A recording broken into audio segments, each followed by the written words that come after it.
Same lineup for the Calgary Flames that handled the Stanley Cup champion Avalanche on Thursday night. Post-game, Daryl Sutter said, "What's going on, everybody? So I'm going to be by my own here until the. What's going on, everybody? I'm going to be on my own here until the Seattle Mariners game is done because the Houston Astros and the Seattle Mariners are going to be playing 17 innings. So let's get into our actual game, shall we? And get everything else squared away. So for the Calgary Flames in the depth chart, it's going to sound like this: Elias Lindell and Jonathan Huberdeau and Tyler Toffoli with Mackenzie Weegar and Christopher Tannen. It's Nazem Kadri, Dylan Dubé, and Drew Mangiapane on the second line with Noah Hannafin and Rasmus Anderson. It's Mikael Backlund, Blake Coleman, and Trevor Lewis with Nikita Zadorov and Michael Stone. That fourth line will be Kevin Rooney, Milan Lucic, and Brett Ritchie. And the way that it sounds for the Edmonton Oilers is like this: Connor McDavid, Zach Hyman, and Jesse Puljujärvi with Darnell Nurse and Cody Ceci. It's Leon Draisaitl, Evander Kane, and Kari Yamamoto with Brett Kulak and Tyson Berry on the second line. Ryan Nugent-Hopkins, Dylan Holloway, and maybe Derek Ryan, because you see Warren Fogle has an injury designation, so we'll keep our eye out on that, with Ryan Murray and Evan Bouchard, and then Ryan McLeod, Brad Malone, and Devin Shore will be on the fourth line with Jack Campbell in net. So it's going to be Dan Vladar in net for the Flames, Jack Campbell in net for the Edmonton Oilers. And what's going to be interesting about this one, again, as we get to some commercials and things like that, I can flip through some of these games because we need to keep abreast of the Major League Baseball score just in case Cooper Hopkins does come in here. And I follow some of that stuff across there. So it is the bottom of the 17th with Houston and Seattle tied at nothing. The New York Yankees have a 5-3 lead over the Cleveland Guardians, looking to take a 2-1 series lead. And the Philadelphia Phillies have already punched their ticket, 8-3 with a win from yesterday. And the Dodgers and the San Diego Padres are delayed right now, as that's really, I believe, just getting underway. So that's why it says delayed there. So let's get some of these other stats because I know we're kind of in our pregame here. So the last game for the Calgary Flames was a pretty good one. They defeated the defending Stanley Cup champions, Colorado Avalanche, 5-3 at Scotiabank. Saddle-down newcomers Nazem Kadri, Jonathan Huberdeau, and Mackenzie Weegar all were able to get on the score sheet. Weegar really had the play of the game with a shot block and a bomb pass to Rasmus Anderson out of the penalty box for a breakaway goal. Third period was a little interesting as Calgary's power play was able to really get going. They got a couple goals there. Nathan McKinnon with a nasty left and right getting down the ice off the east-west approach and a nice speed and finish. It was a physical game. It was a nasty game. Rasmus Anderson got away with a few stick checks. Markstrom made 22 saves in the win. And one of those ones where Jonathan Huberdeau was probably tripped multiple times and it was not called. And so for Edmonton, it's been a while since they played. Their first game was on Wednesday. And they played against the Vancouver Canucks on the road. They won the game 5-3. Canucks were up 3-0 as Pedersen, Andrei Kuzmenko, and JT Miller all scored. But it was the same old song and dance as Leon Draisaitl with a goal and 2 assists, and Connor McDavid 3 goals and an assist, a little Aerosmith, if you will. Dominated as the hats rained down for Connor McDavid. Again, Evander Kane with a selfless pass was able to get Connor McDavid the hat trick because he knew what the stats were on board. And Jack Campbell got the win. Remember, he played with the Toronto Maple Leafs last season. He got the win with 33 saves made. So that is a little bit of preamble as to say when this game comes on, it'll be me on the call in the play-by-play, and then maybe Cooper Hopkins will join in, but if not, I will be in it in its entirety. So I'm going to close out the recording part for your pregame, and then we will add this in as we finish the game. But I will be here, hopefulsportsguy.wordpress.com to follow when this game story is all done. And my next official broadcast will be on Monday when I'll be joined by none other than legend Cooper Rush, or Patrick Rush, Jesus.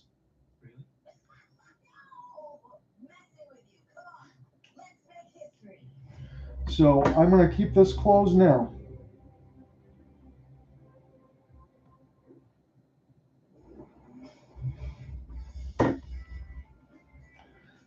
But if you have any other questions while we're waiting, I will let you know about those. I'm going to follow along on the TV side of it just in case we catch that as well. So you have a little bit of a pregame done there. And then we need to check this scoreboard situation because it's getting a little out of hand here in Seattle. So the Mariners must have gotten a sacrifice So it is Taylor Trammell pinch running. There's a man on second in the bottom of the 17th with 2 outs. So Luis Garcia has to strand this runner for the Astros to get into the 18th. That's where we are right now. We're still waiting for our game to start.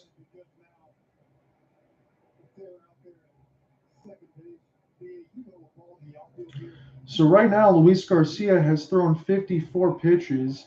It's a 2-0 count with Taylor Trammell at second. This is as close as Seattle has been in a long time of finishing this game. Remember, the game that I did was 15 innings between the Rays and Guardians.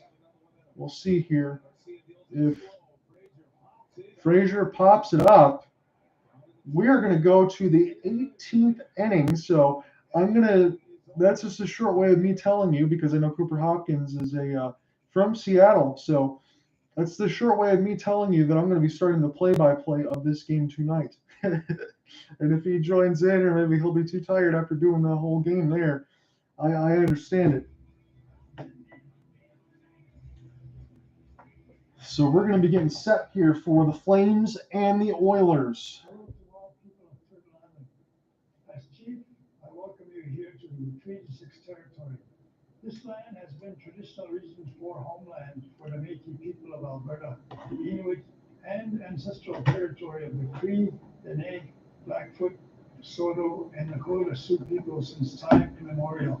The recognition of our history on this land is an act of reconciliation, and we honor those who walk with us. Thank you, Kinenaskum Pinawa.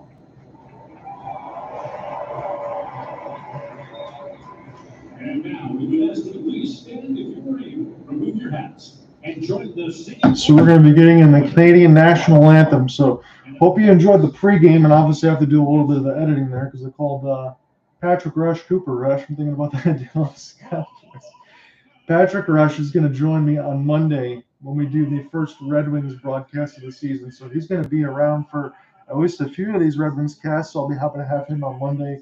It'll be an off day on Tuesday for me, and then I believe we're going to get into the NBA season on Wednesday as the Pelicans and Nets square off, and then Thursday will be Dallas and Toronto as far as NHL is back on the schedule. So it should be good because it's usually Sundays of football stuff for me. So it'll be Monday, Red Wings Kings. Tuesday will be an off day, and then it will be Pelicans Nets as we open up the NBA season, and the Maple Leafs and Stars on Thursday. And that's what we got right now. But we're going to be getting settled here for the Flames and the Oilers. This should be a good contest. This was a Battle of Alberta playoffs that was dominated by the Oilers as they won 5 games, although it was a memorable 15-goal performance that Cooper and I called on Game 1 when it was a 9-6 final for the Calgary Flames. So I would expect lots of goals in this contest and lots of intrigue in this contest as well. So I saw him just relay something across Instagram. So again, he's going to be tied up with the Seattle Mariners Houston Astros game. Understandable as someone from Seattle, Washington. So you got to keep that on the forefront, and you're going to have to put this one on the back burner. But no matter, I will hold the fort here, as they say.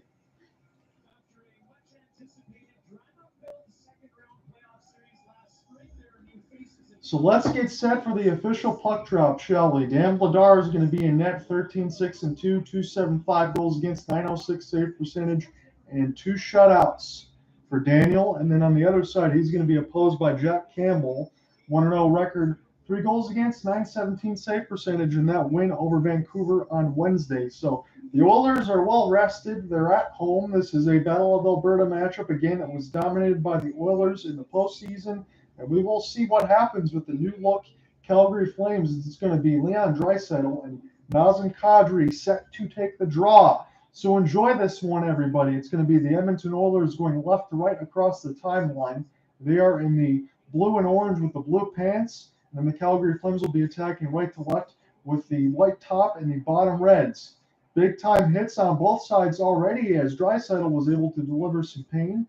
Calgary Flames trying to get this out of their own end, but this is picked up as Draisaitl will get this one fired on.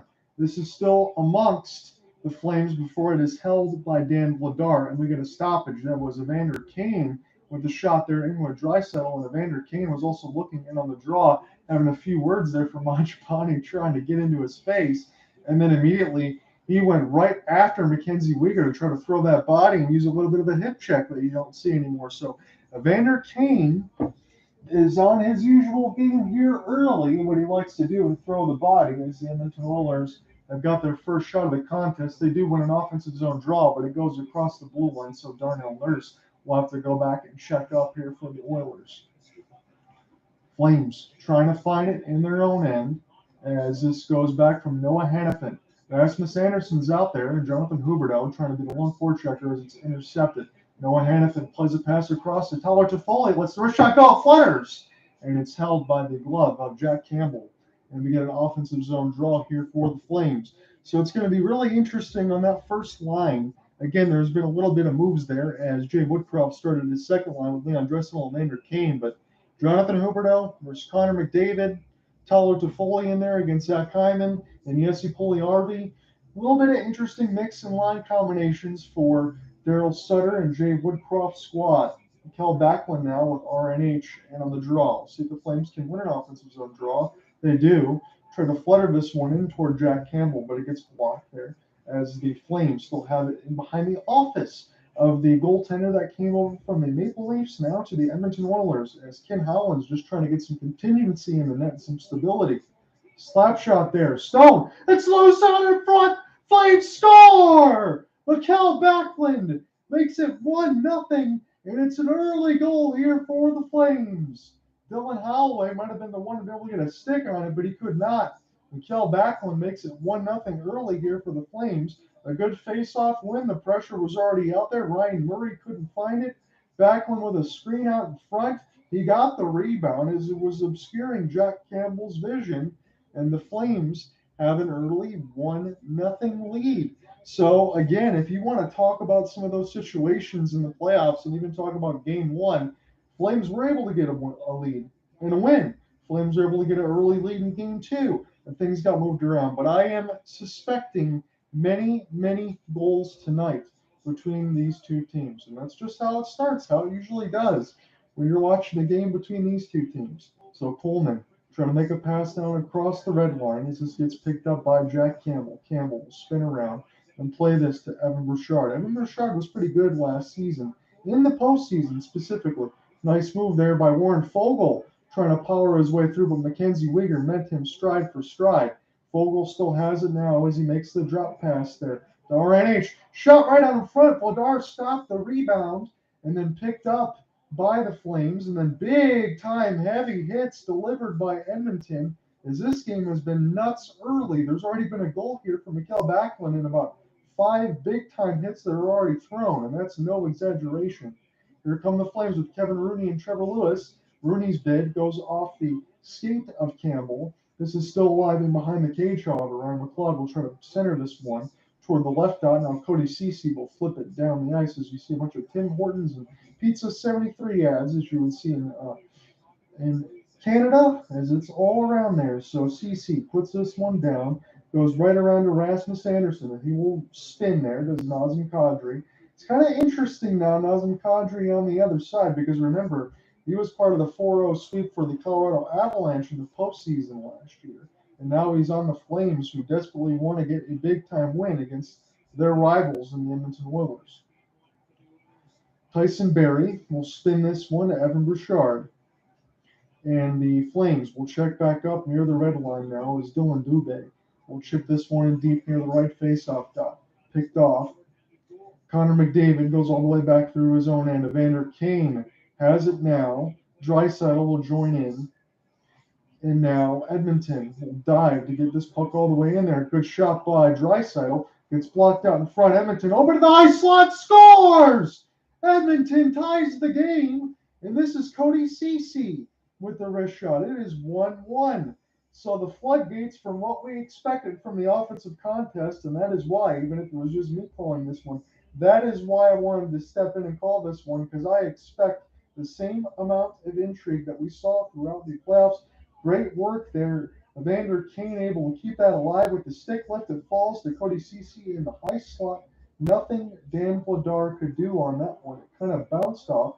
One of the defenders there was Christopher Tanev. Evander Kane got a stick lift, centered it right out in front for CC, and a big push on the other side by Draisaitl of one of the Flames defenders as well. So tensions are high, and the score is tied at 1.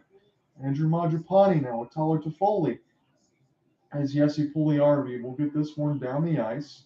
And Fogle will dump this in deep. Pugliarvi trying to win the race. It falls back to Cody Ceci, who just scored. Here come the Oilers again as the puck bounces off of the referee. Jesse Pugliarvi trying to keep this one alive there with Ryan. Spun off. Elias Lindholm has it, so it's Yamamoto and Draisaitl with the assist on Ceci's goal. Noah Hannafin now out there with Rasmus Anderson. He will pinball a pass and off the skate of Blake Coleman. Picked up now by the Flames. Jack Campbell's got to get back in his own net. McDavid helps get this one out. Beautiful long pass. Dan Vladar is not going to vacate the play this one.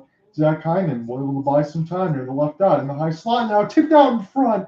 Big save by Vladar with the right pad off of Zach Hyman as the play is still live. And now Coleman got around Murray. Picked up now Coleman on the left wing side if they can get a pass across.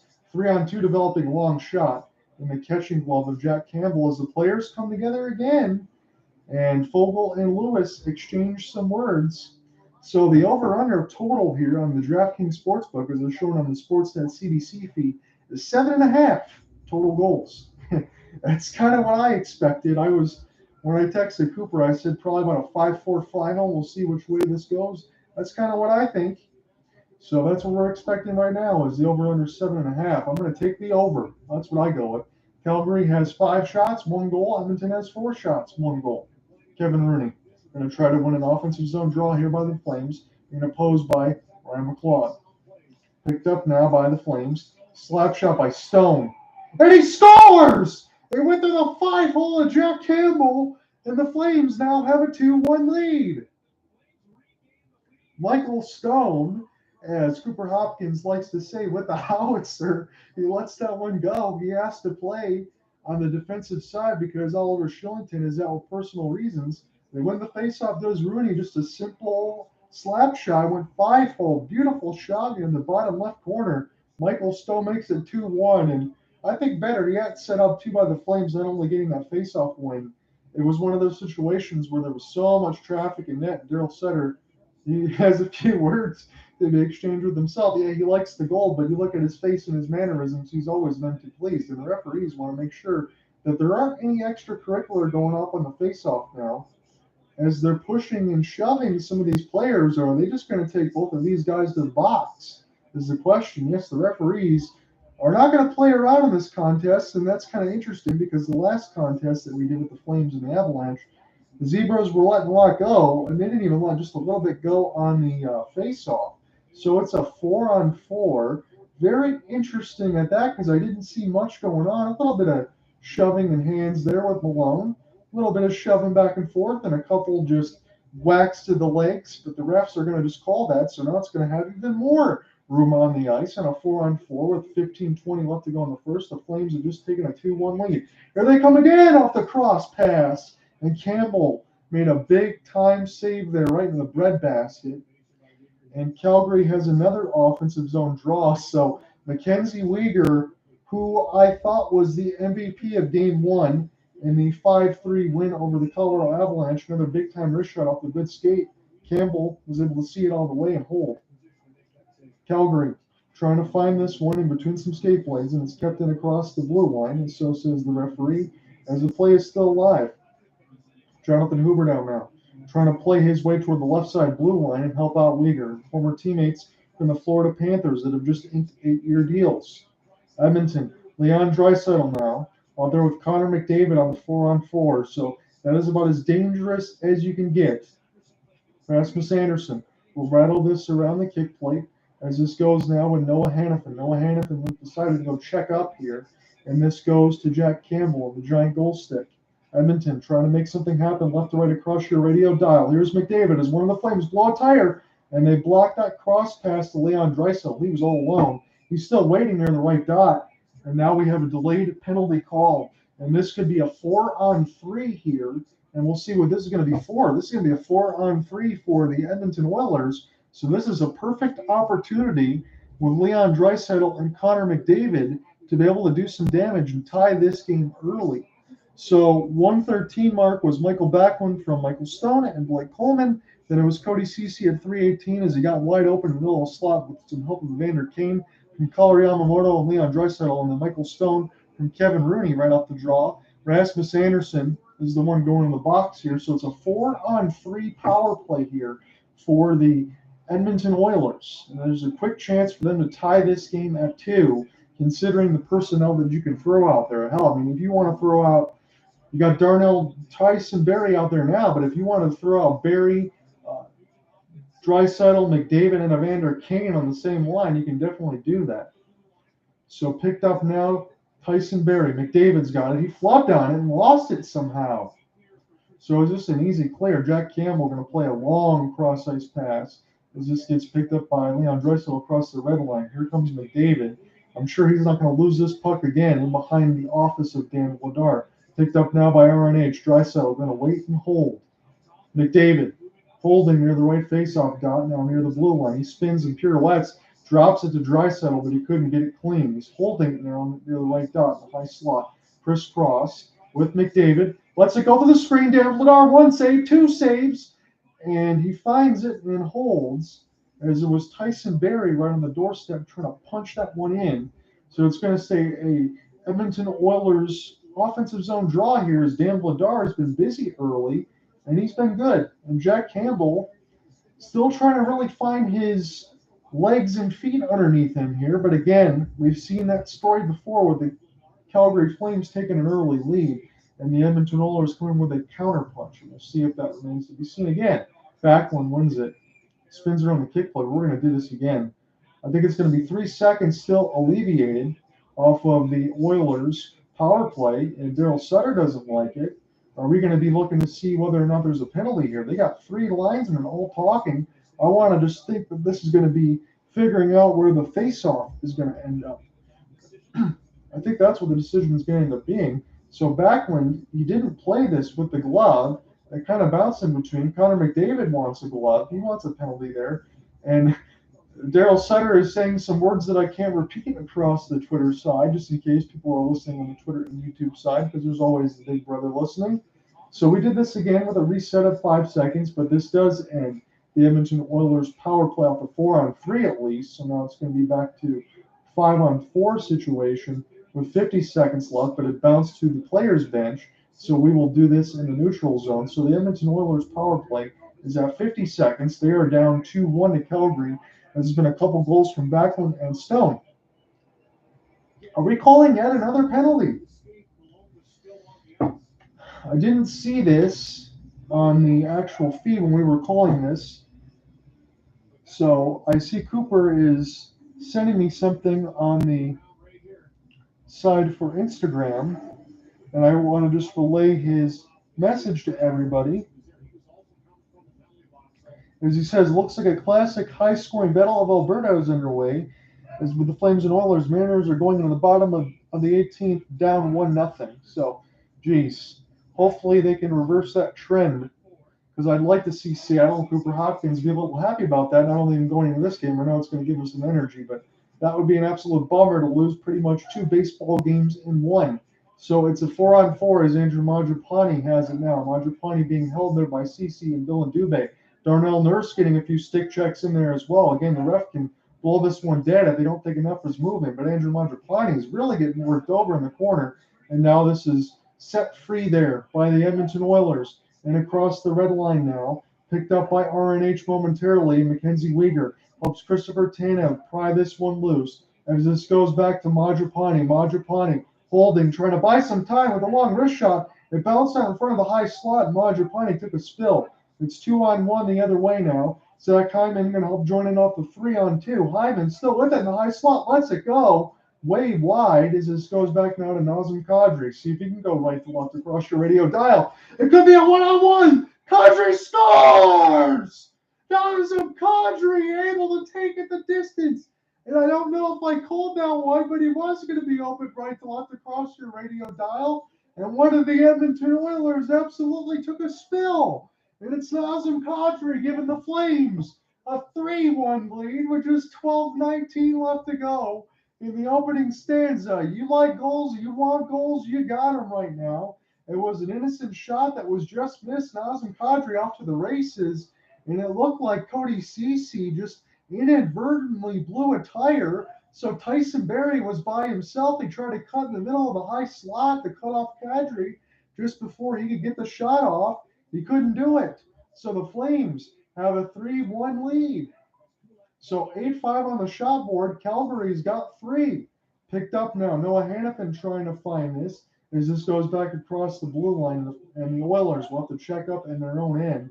So it's Murray and Bouchard, the third line defense out there right now. It really doesn't matter what lines you shuffle out right now when these two teams play. Send it out in front of the high slot. Another shot stopped by Dan Vladar and gloved and held. And sorry if I talk a little bit louder there. I'm trying to get a little bit of the dog barking in the background. So hopefully that will dissipate as we go along. We got some party plans downstairs and away.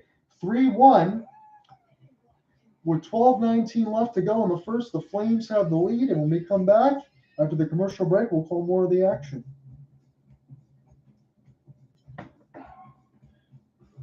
So I know Cooper Hopkins just gave me the update. The Houston Astros had scored in the 18th, so the Mariners are going to have the last at-bats, and we'll see what ends up happening with those. I'll try to keep everybody aware of that situation right now because the other game has gone so long. Let's take a look to see if the rest of the other ones went final. So Yankees Guardians have a 5-3 lead at the top of the 8th. They'll be up to bat. There's just one out now on the top of the 8th. Yankees trying to take a 2-1 series lead. The Astros are trying to win this series over the Mariners. But, I mean, you played 2 full baseball games in the 18th now. So the Mariners will be up.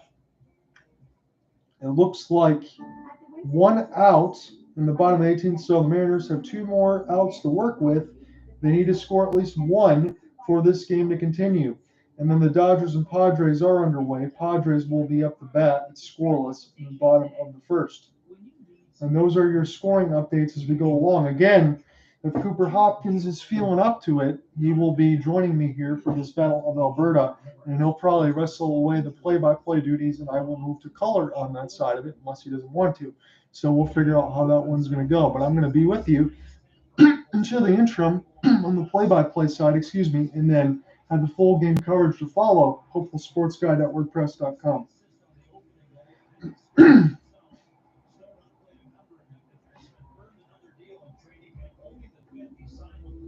So we are going to go back to our full scoreboard here and get underway. So it's going to be an offensive zone draw 1 there by the Oilers, but great defense by the Flames just to get that one down the ice. As this goes back in across the right faceoff dot now. Flames really pressuring there with Milan Lucic toward the right faceoff dot. Kevin Rooney also trying to join in there with Brett Ritchie. Picked up now by the Oilers, but they can't hold to it cleanly. Rooney still making life difficult here for the Oilers. The Oilers are down in this game, and that's not something that they've been accustomed to, especially going into the playoffs when they won in 5 games. Kadri got his first of the season at 7:41 on the power play from Michael Stone. So Stone already has 3 points in this game, a goal and 2 assists. So you would really love that if you're Daryl Sutter, 2-on-2 developing. Evander Kane will play this one. I believe that's RNH as this pass across now. Evan Bouchard with a save there. Dan Vladar with the right pad. Now this goes to Mikhail Backlund. Backlund now will play this. Rasmus Anderson will get this dumped in deep as we're getting close halfway through the first period. John out here with you on the play-by-play. I'm expected to be joined by Cooper Hopkins, but if not, I'm going to carry you all the way through on this Battle of Alberta that's usually very high scoring. Glove down there by Stone, but he can't find it as this goes back in behind the cage with Dan Vladar. It's a little busy back there with Mikhail Backlund.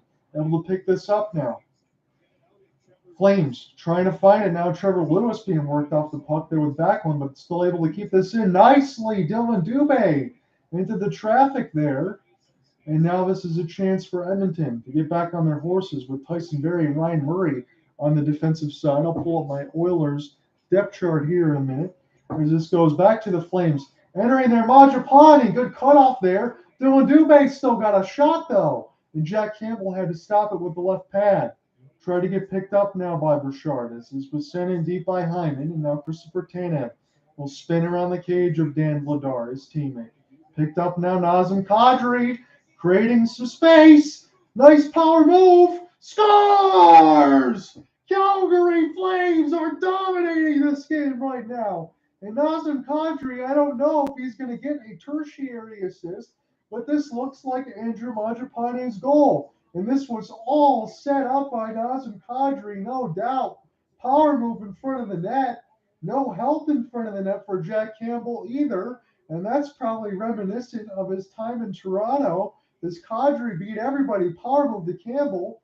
And then just the pickup. Nobody picked it up there. It was, let's see who was on the ice. It was Murray and the Tyson Barrie third line defense. Nobody picked up the rebound there. Campbell's hung out to dry. Mangiapane, the only one on the doorstep. That could also be Dylan Dubé as well, getting the last touch. So inexcusable defense there for the Edmonton Oilers, but I think we might already have a change, or we might be getting ready for a change. Jay Woodcroft indeed is going to do that. And again, this is definite revisions there of the Battle of Alberta as Jack Campbell is pulled after giving up 4 goals, and Stuart Skinner, the backup goaltender, is coming in. So all sorts of intrigue here in this first period. And Stuart Skinner, welcome to the Battle of Alberta, my friend, in the 21-22 season. 6-6, 2.62 goals against, 913 save percentage. All of a sudden now, he has to join in, and the Edmonton Oilers need to make up 3 goals just to tie this thing.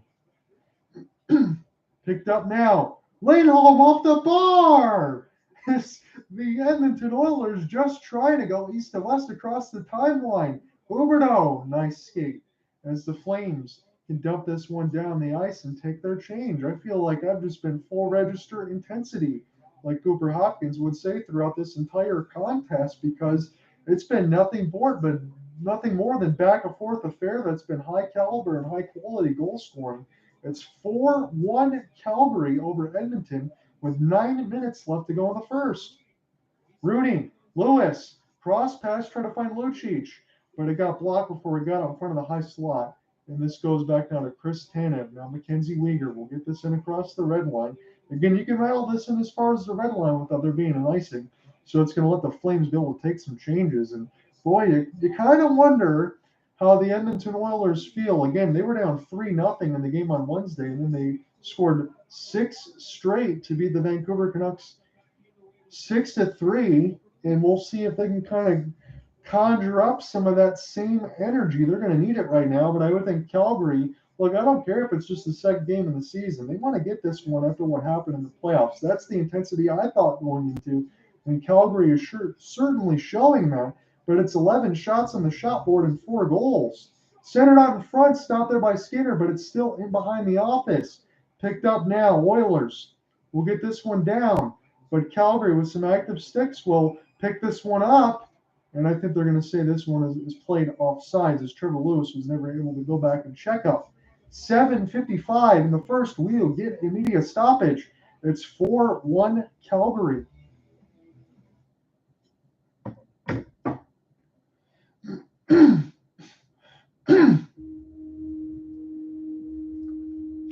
Well, that escalated quickly, ladies and gentlemen, in this contest, and I hope that you were enjoying it. I knew that there was going to be a lot of goals. Didn't know if they were going to be so soon, but Calgary has been all over them on this. So, again, this will be a situation where if Cooper Hopkins does come in here within the second period, maybe that'll give me some time to get all the stats squared away in the first, because there are a lot of them. There's a lot of goals in this contest so far, 5 of them, and we're pretty much a long way still to go here to the first, a little over half done.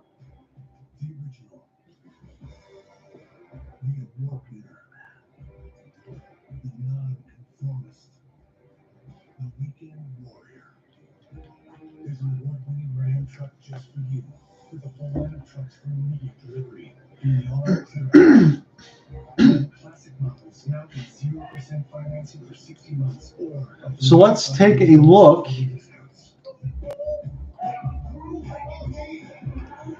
As the game just ended in Seattle, Houston won in the 18th to take the series 3 games to nothing. So that is a soul crusher there.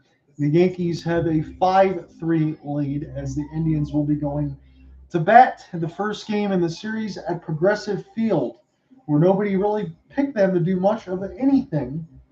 It's still very competitive in that game.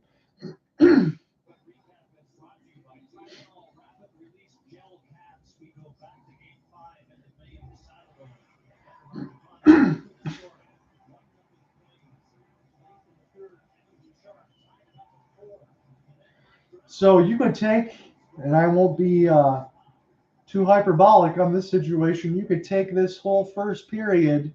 If you were going to go into the intermission, you can talk about all of them for all the goals that you've seen. This is just a typical contest between these two teams. As the shot goes back to Dan Vladar, he makes the save.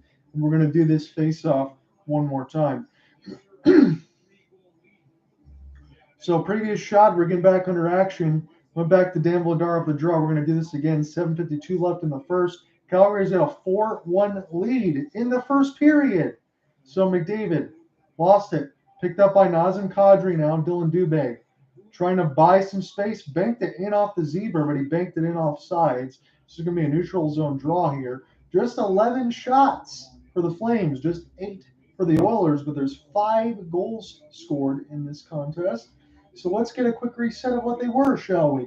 113, Michael Backlund from Michael Stone and Blake Coleman. Cody Ceci made it 1-1 at the 318 mark from Colin Yamamoto and Leon Draisaitl. Michael Stone off the howitzer from a Kevin Rooney faceoff win. And then Nazem Kadri on the power play as Stone got the assist. And then Andrew Mangiapane at 10:18 from Nazem Kadri and Christopher Tanev.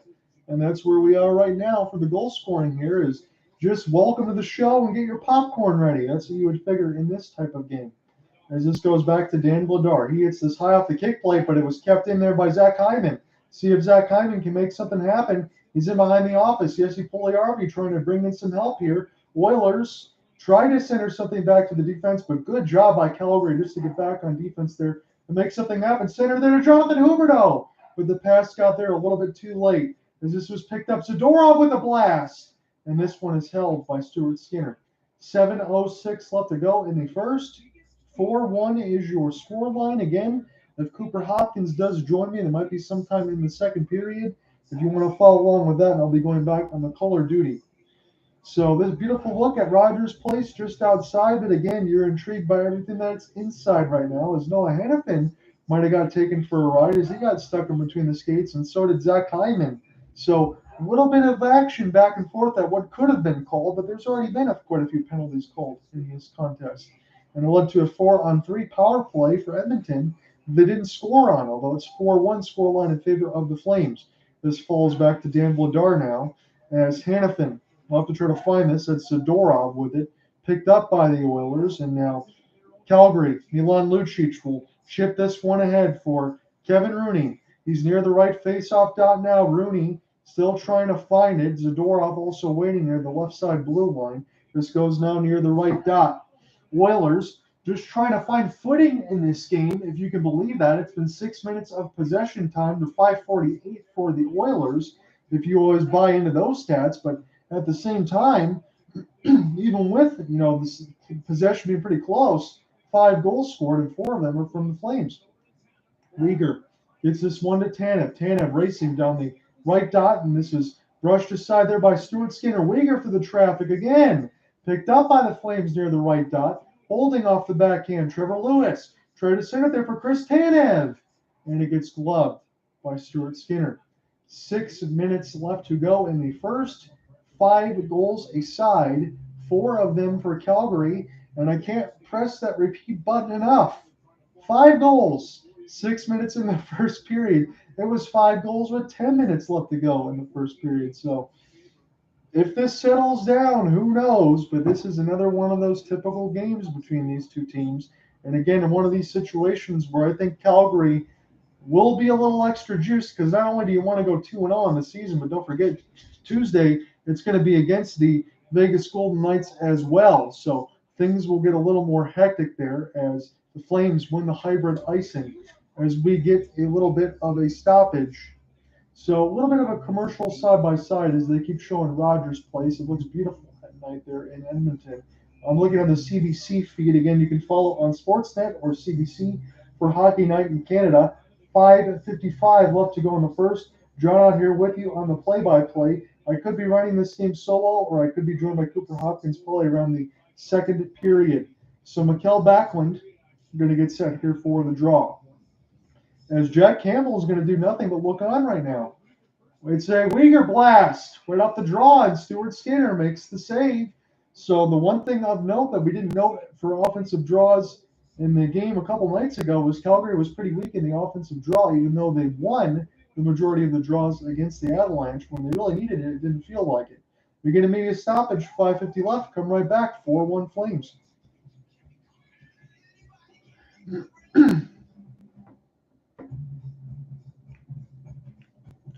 Just another typical contest between these two teams so far. Again, let me give you updates of the scoring that are going across in the other sports. Houston just won the game in 18 innings. They won the series 3-0 against the Seattle Mariners. It was the Philadelphia Phillies punching their ticket, 8-3 with a win over the Atlanta Braves. So the defending World Series champs are out. We're scoreless in the bottom of the second between the Padres and the Dodgers. And then the Yankees are trying to take a 2-1 series lead. It is 5-3 Yankees. They're going to be batting at the top of the ninth.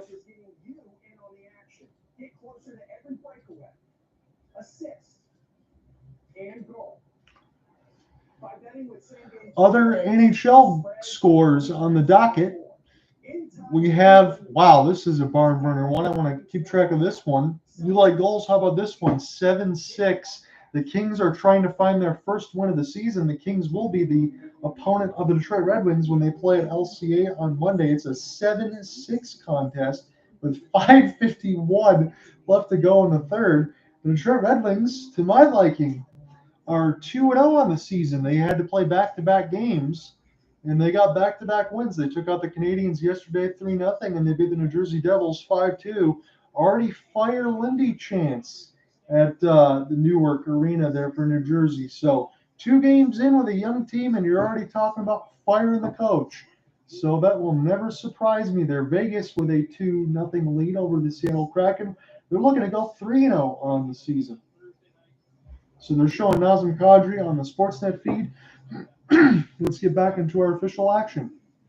So back in the official action right now, the Edmonton Oilers win the defensive zone draw. They need goals at this point, although there's still tons of time up to go in this contest. It's going to be icing against Calgary. So they keep showing Nazem Kadri again. And boy, again, I said this so many times, and I know Cooper said this as well. Talking about a man that was all over the score sheet. Again, it was just 1 point for Kadri in the previous game. He's already got a couple here tonight, but he's all over the ice. He's always been noticeable. And it really seems like that 7-year deal that was signed there by Brad Treliving, as he's coming off a career 59 assists and 87 points last season, was the right call. Again, he was waiting. I'm sure there's going to be a penalty call here as one of the Flames are down. Rasmus Anderson slow to get up. And we have a meeting near the red line. And this one is going to go against Zach Hyman. I'm sure he got a stick into the midsection of Rasmus Anderson. He was very slow to get up. Zach Hyman doesn't like it. We'll get a chance to look on our box score and see and take a look on this replay. So Hyman, yeah, he pushed Anderson right into the boards, head first, slow to get up there. Kind of a, let's look at it again. This is Jersey showing right to the back. That is just a poor hit by Zach Hyman. I don't like that one. And I imagine you're going to see some retribution on that. And Rasmus Anderson was able, thankfully, to get the hands up and brace himself, as that's not something that you want to see. Zach Hyman guilty of boarding. That's going to put the Calgary Flames on the power play. And they've been good tonight. They're already 1 of 1, and they've been good throughout the first couple of games. I think that's going to put them 3 of 5 or 3 of 6 if you want to count the last 15 seconds that didn't count against the Avalanche game. That'll be at least 50% here for Calgary so far. And you think with the top heavy lines that they can put out there, Kadri, Huberdeau, Lindholm, and Stone, on the defensive side with Tyler Toffoli on the off wing. That's some pretty good firepower here for the Flames as they look to add some more damage against backup goaltender Stuart Skinner. Stone. Now to Jonathan Huberdeau. Stone. He's going to let it go. Big time rebound. And it stopped twice there by Skinner. So that slap shot there from Michael Stone. He's never shy to let that one go. And Skinner couldn't hold it cleanly. The second rebound tried to get picked up there by Tyler Toffoli, but he just kind of flubbed at it. It was the longest reach that you could have. And look at that flex on that shot by Stone. He got all of it on the power shot. I'm assuming that one was at least in the 95 miles per hour range. Got all of that there. And Stuart Skinner's been good here. He's made the 5 saves that he's had so far. He hasn't given up a goal since Jack Campbell gave up 4 and got pulled. So not the situation that you would want if you kind of think about Jack Campbell and the Mike Smith situation of last year. He kind of got that same treatment. He gave up those goals early, and then he got pulled by Jay Woodcroft. So here come the Flames. Nazem Kadri, the pass to Lindholm, back from Toffoli to Lindholm, and that one went just wide. It's a 1-on-2, and 2 here for the Calgary defense. There's Derek Ryan, just going to try to kill some time shorthanded as this goes to Nazem Kadri now. He's entering through the neutral zone right down the middle, now across the left wing. Kadri still has it, puts it back. Tyler Toffoli centered it up, but he couldn't find Huberdeau. He could have walked in all alone against Skinner, but he just couldn't get the stick on the ice as this goes back to Dan Vladar. 4:30 left to go in the first period.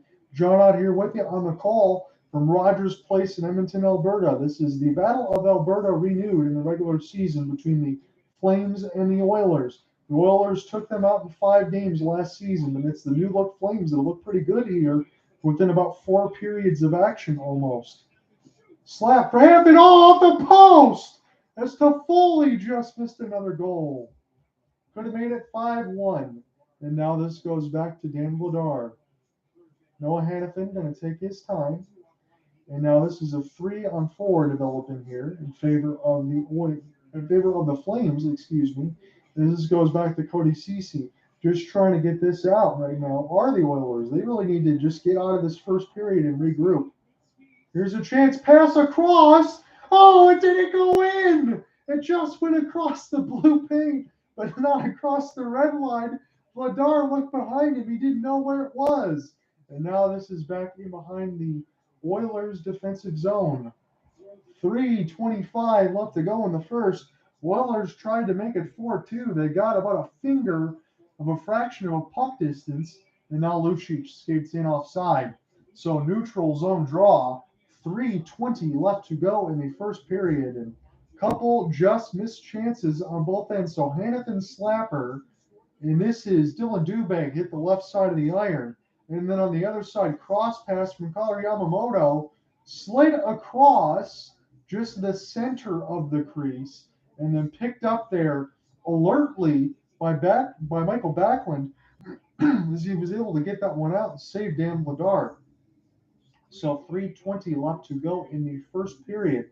4-1 still your score line. The advantage goes to the Flames. It's Kevin Rooney against Connor McDavid. So interesting now. The checking line is going to be out there. And Rooney, now Lucic going to have to take the draw against McDavid. Can he do it again? No, he can. He got one of those key draws in there yesterday, which was to the delight of the Scotiabank Saddledome crowd. But now they're in Rogers Place. Evan Bouchard, Draisaitl, McDavid. He is lurking in behind the cage. Centered a pass out. Lucic was able to get there. And what is the call? Is there going to be a penalty? Cross-checking penalty against the Flames. Milan Lucic doesn't like it. And again, this is another opportunity here. There's a live goal total still sitting at 7.5. You think for the live, you might want to turn that one up a little bit. So Milan Lucic going to go to the box. There was a hit on McDavid off the view of the CBC side in Sportsnet, but yeah, that is something. You just can't do that. Nazem Kadri can't believe it. Jonathan Huberdeau doesn't like it. Daryl Sutter doesn't like it. He has a couple words to himself. So it's Nugent Hopkins, Draisaitl, McDavid, and Hyman, the forwards out there on the power play here for the Oilers. This goes back to Tyson Barrie. Picked up by Nugent Hopkins. Connor McDavid tries to find this near the right side red line. He got worked over in front of the net. It's loose. and picked up by the Flames. They get this clear down. 2:45 left to go in the first period. Tyson Berry will try to go left to right across the timeline here for the Oilers as this finds Leon Draisaitl. He's going to let McDavid skate this one in. Picked up now by Draisaitl. Now Berry holding off the backhand. He's going to try to dump this in near the left side red line. RNH now picks it up near the right side red line. Crisscross here as the Oilers just trying to get their space in there for the overload strategy, it looks like. Draisaitl now for Berry. Crisscross McDavid. Pass across to Draisaitl but couldn't hold. Berry fakes the slap shot. A minute left to go on the power play. McDavid stick handle. Working in the high slot. Just missed the net. Vladar made the save with the right pad. And this goes down the ice, where this goes to Stuart Skinner. Stuart Skinner now leaves it here for Berry. 45 seconds left to go on Edmonton's second power play of the contest. Connor McDavid turning on the Jets, trying to beat 3 Flames. Instead, he leaves it off, works his way toward the front of the goal. Draisaitl now near the right dot. McDavid will crisscross. Picked up now Berry. It's blocked out in front before it hit Vladar, and Calgary gets another clear. So the one thing of note right now, unless they score with 25 seconds left to go, Calgary's defense on the penalty kill has been pretty good. They were 3 for 4 against the Avalanche now, and they could be 2 of 2 against the Oilers here as they enter off sides. Still got 17 seconds left to go on the Oilers power play with $1:21 left to go in the first. But anytime you can stop the Oilers from scoring on the power play, you are doing yourself a major service, because this is the most dangerous team that we have in the NHL when you can load out that same personnel between Leon Draisaitl and Connor McDavid. You have to keep all eyes on them while also still keeping all eyes and space across that part of the ice and protect your goaltender and stop those rebounds. And that's asking like a lot, because it is a lot. So rattled around the kick plate now. Vladar will watch this go by. Mangiapane trying to join in and get this one out as Evan Bouchard will find this. Dylan Holloway going to get some second line power play time. Holloway, as the power play ends, has it now. Set it out in front. Oh, they fanned on it to Evander Kane. He had a wide open net to shoot at. And now Mangiapane has it. Right to left across your radio dials. You've got a minute left to go in the first. Now about 45 seconds. It's 4-1 Flames. Centered out in front for Mackenzie Weegar, but he couldn't hold. And now this goes back on the defensive end. Michael Stone. Stone will check this in across the blue line. This is dumped in. Stuart Skinner will watch this go by as Cody Ceci needs to navigate the bowling pins. The traffic's all over. Huberdeau, nice little forecheck, punches it ahead there for Tyler Toffoli. He plays crisscross there with Huberdeau. Lindholm will join in now near the right dot. Ceci also waiting in there with RNH and Kari Yamamoto. Picked up now by Evan Bouchard, but there's 10 seconds to work with. We'll see if Edmonton's got time for one rush. Yamamoto, a nice little stick work there by Darnell Nurse. Now down to 5 seconds, and the shot was right in the catching glove of Dan Vladar. So it's going to give Edmonton time for one offensive zone draw. And if I am Jay Woodcroft here, I'm putting on my first line no matter what, just to try to win the draw and get something quickly there. I would throw out Draisaitl, McDavid, and Kane right off the draw with 3.5 seconds just to see where the chips would fall, but that's just me. 4-1 will be your score line after 1 if Edmonton doesn't score within 3.5 seconds. It'll be 16-11 on the shot board in favor of the Flames. And this was a first period that was indicative of everything we saw in the playoffs and honestly indicative of anything that we see in the regular season. Draisaitl lost the draw. That's going to end the first period. Flames have a 4-1 lead after 1. We come back. We'll call the second period action in a moment. Stay tuned.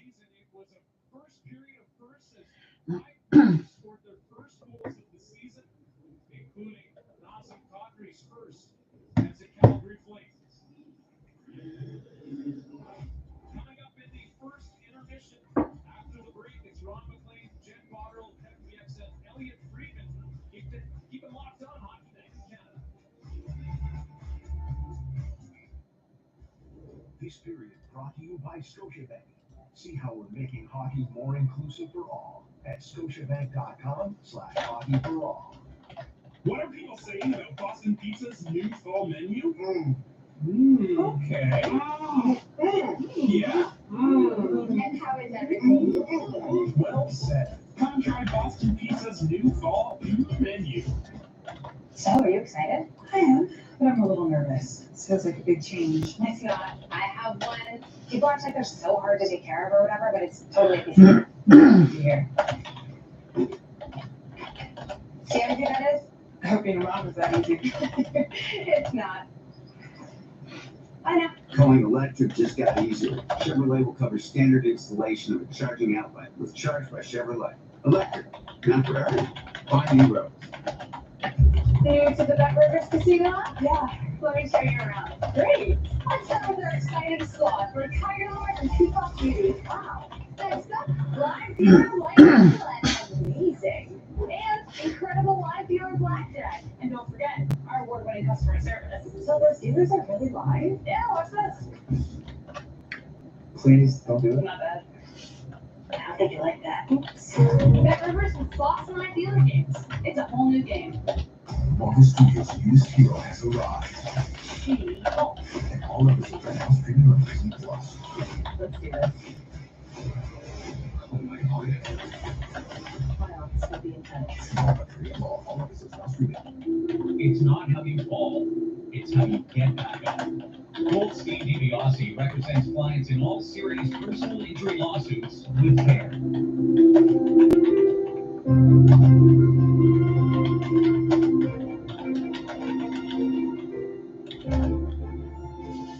Trusted relationships through the entire legal process. Goldstein DiBiase. Call us first. 519-253-5242. I have been back and forth between glasses and contacts for 30 years. My whole experience with Windsor Laser Eye Institute was incredible. I teach stand-up surfing lessons here in Windsor, and I'm always concerned I was going to lose a contact in the water. Now, not only is my vision crystal clear, I can see better than 20/20. Life without corrective lenses is much simpler and far more enjoyable. Just ask the thousands before you. Visit WLEI.com and book your free consultation today. Hi, I'm Megan. And I'm Marianne. And we have achieved Grandmaster status on the Council State Leadership. Hi, my name is Nancy. I achieved the Council South Leadership Award. Hi, my name is John Schmidt. I've been recognized as a Grandmaster. I'm Kangaroo, and I've been President of Vermont for the last 5 months. Hi, I'm Bert. Just typing in all these goals here from the first period because there was a lot to do. So I'm going to type all these ones in. And if I see any comments on the YouTube side or the Twitter Spaces side or Cooper Hopkins does join in, we will get that squared away. So there was 5 of them to work with. I'm going to get this stuff set up for the game story. So I'll be typing away. If you have any questions, just let me know. Yeah, so your pants up when you're done.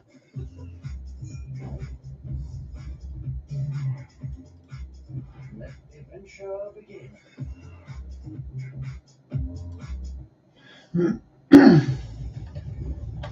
We're at our first intermission at Rogers Place in Edmonton. 31 games against every team in the league for the season seat holder, and it's 2 against the other conference, 3 against the other division, and 4 within, and that's the reason Calgary's only going to Edmonton once this year. As we were saying, sounds like a simple solution is to have fewer games against the other division of those remaining 10 in the package.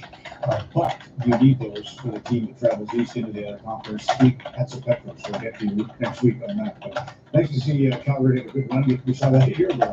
Does anybody think this game is over? Does anybody think this game is over? The telltale sign for me was the end of the period. Edmonton gets the power play, and Kelly and I talked, we're waiting. This is what they need. They need to get the power play goal, get it within 2, and then McDavid tries to start doing it. Didn't happen.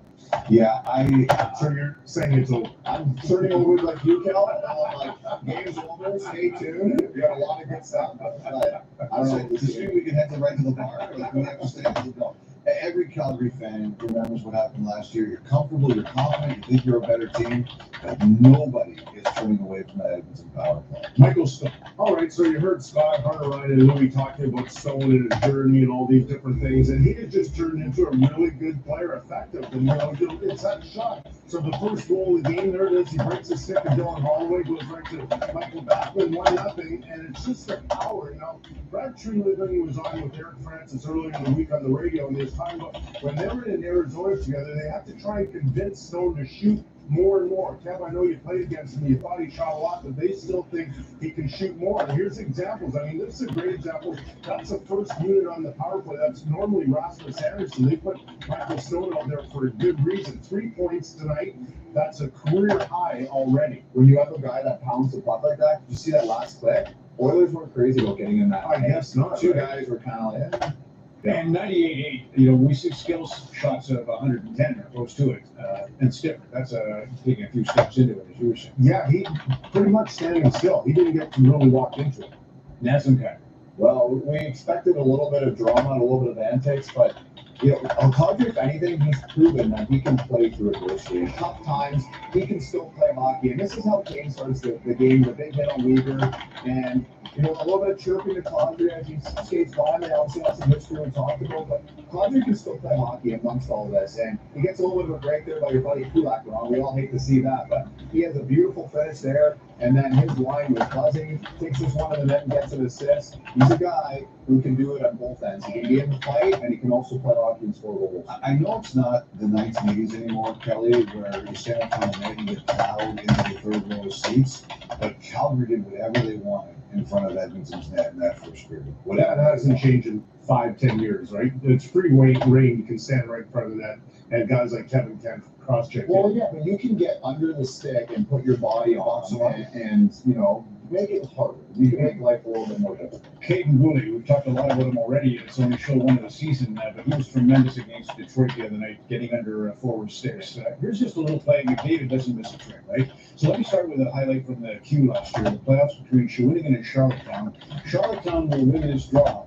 And it's kind of peculiar. It's a center ice face up. They're leading by a goal at this point. Guy gloves it away. Suddenly plays going down, and they say it's a penalty for a face-off violation. Yeah, the puck wasn't on the ice; it was in the air. Now tonight, Backlund will win this draw. I can't really see if he got full contact on it. What do you think of it, right there? Oh, let's look at this. Oh, he does for sure. With his arm, With his arm, and they're shot right away saying it's a penalty. And that the rule is that's a little bit different what Daryl's arguing there, but the point of the matter is a third party has to get involved and touch the puck before a center can play the puck with his hand. So that should have been. What if it's an arm? Yeah, Is this I don't know. soccer? Like soccer, like your arm is an extension? That's right. Yeah, I think it would have been a soccer. Why'd you give the Vancouver Canucks? I can't wait. All right, here we go. Rolling. So we got Vancouver and Philly. This happens, and this is Kyle Burrows streaking down the lane with a twisted wrist. Van up 1-0 very early into this game, feeling good. And then Connor Darling gets him in the action here with a beautiful shot posted in. Kelly can't even save that. Now stop if you've seen this movie. Canucks up 2-0. Well, here comes Philly. After 12 between periods, DeAngelo is arguing with that. This one lucky guess. And watch this pass by Connect. The indirect. This is a breakaway short-handed. You don't really want to get those up. And that's a beautiful shot right there. Now the Canucks are tied. Late in the third period, tough bounce over JT Miller. So really tough bounce. There's Connect making work. Interview in between periods. Basically lost the game for the Canucks. 3-2. Need some Rathbone. Leafs Senators. Matt Murray, LTIR. 1-1 game power play. Nylander is second from Matthews to Tavares. 2-1. Would that be enough? The answer is no, because Claude Giroux is about to score his first goal as a member of the Ottawa Senators. All right, ladies and gentlemen, let me give you the goal distribution here and the work. And now that we got all the typed in and all the notes and everything all squared away. So as we're in the first intermission, let me give you some of the highlights here and some of the notes. So first goal of the game, scored by Michael Backlund. It was a shot-on goal for Michael Stone, and after some good puck movement, Backlund was on the doorstep of the rebound. It was a 1-0 lead for the Flames at 1:13. A couple minutes later, Cody Ceci gets the goal as the puck was moved in nicely for the Edmonton Oilers. It was Kari Yamamoto and Leon Draisaitl being able to get the assists of it. Who didn't get the assist was Patrick Kane. It's because it was near the left side red line, and the stick lift still allowed the puck to be moved because it wasn't being touched by anybody. His stick lift allowed Cody Ceci to find the puck in the middle of the slot and tie the game at 1 at the 3:18 marker of the first period. But after that, it was all Flames. 4:34 was an offensive zone faceoff win by Kevin Rooney on the fourth line. He dropped it right back to Michael Stone for the bomb. 2-1 lead for Calgary. 7:41 power play marker. Nazem Kadri after getting a pass from Stone. And notice we've said his name a lot. Michael Stone already has 3 points in this game. That's a career high. So after getting the pass from Stone, Nazem Kadri being able to go right to left across your radio dial, it was Brett Kulak falling down that allowed Nazem Kadri to go right to the net. He beat Jack Campbell, and then he made it a 3-1 contest. And then at 10:18, it was great work by Nazem Kadri and Dylan Dubé. Kadri got a shot on goal. It was Ryan Murray and Evan Bouchard. They can't locate the rebound, and Andrew Mangiapane, beneficiary on the doorstep, made it 4-1. And once it was 4-1, it was Jack Campbell pulled. So now it's Stuart Skinner in net. Sounds great. That could help us redo the yard. Yeah, you could really go nuts. I'll shut myself out. So let's just get you the final line. Because, I mean, again, we understand that Jack Campbell could be put back into this game.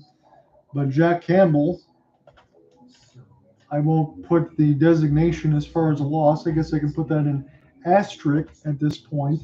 So Jack Campbell's final line, unless he gets pulled back in, he made 7 saves out of 11 shots. And Jay Woodcroft did not hesitate to pull him out.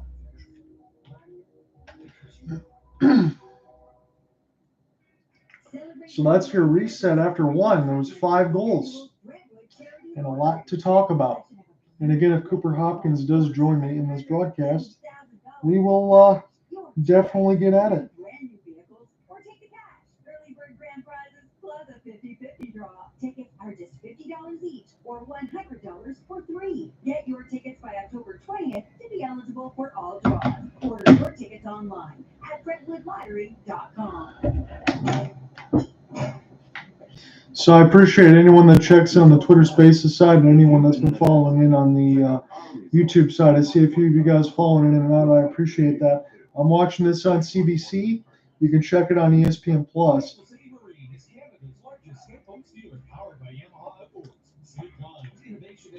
If he does get it on the play-by-play, we'll probably be a little bit behind me because I have a just regular TV cable feed here on this one. There really is no need for me to do the streaming stick to go on ESPN Plus because I can just warp right into CBC. Great deals, knowledgeable staff in a state-of-the-art service area. New or used, we've got cars and trucks for any budget. Rassico Chrysler, it's worth the drive to Amherstburg. You want a great deal on your new and used car? You need deal.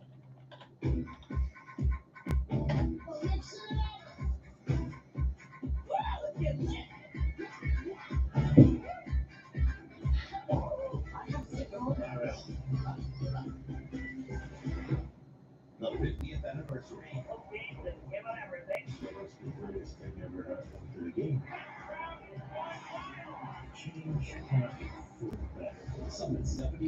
So we are sitting in the intermission because I know I've seen someone joining on the YouTube to figure out how to reset it there.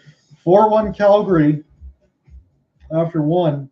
Goals from Michael Backlund, Michael Stone, Nazem Kadri, and Andrew Mangiapane. Cody Cece's got the goal there for the Edmonton Oilers. Game 6 of the playoffs from last year in the second round.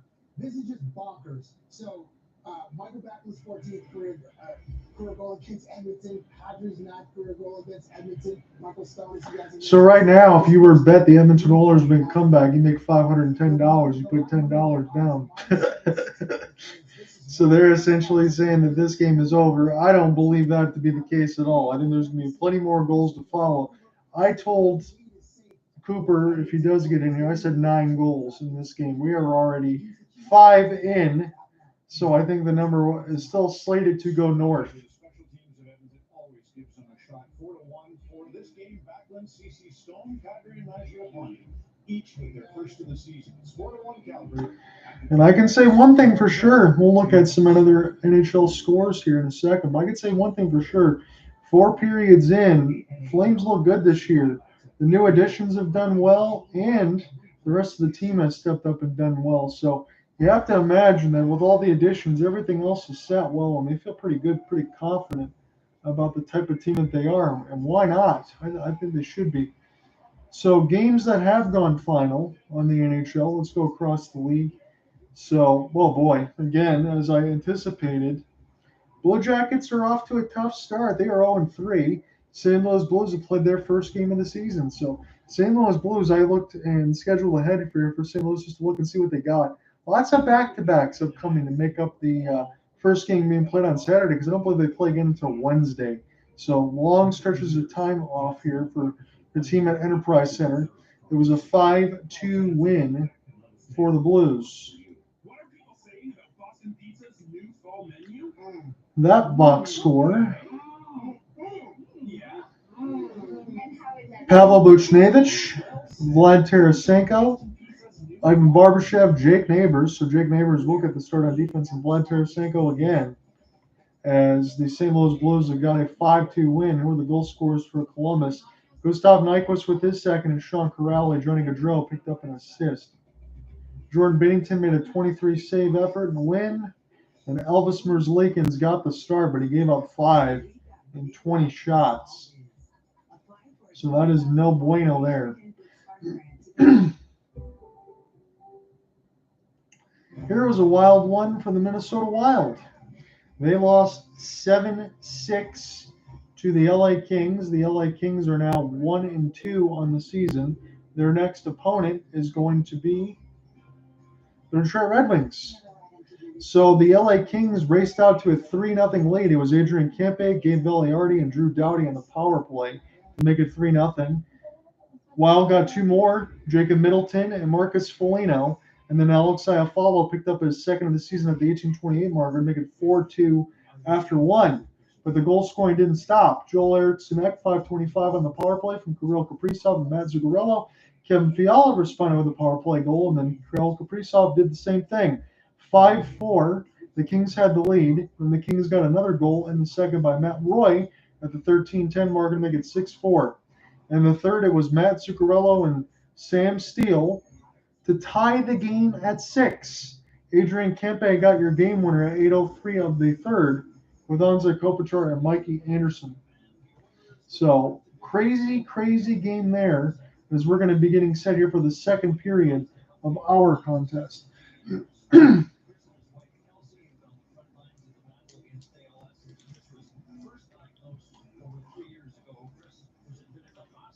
So I will put this cough drop in there, hoping to mitigate any of the other stuff.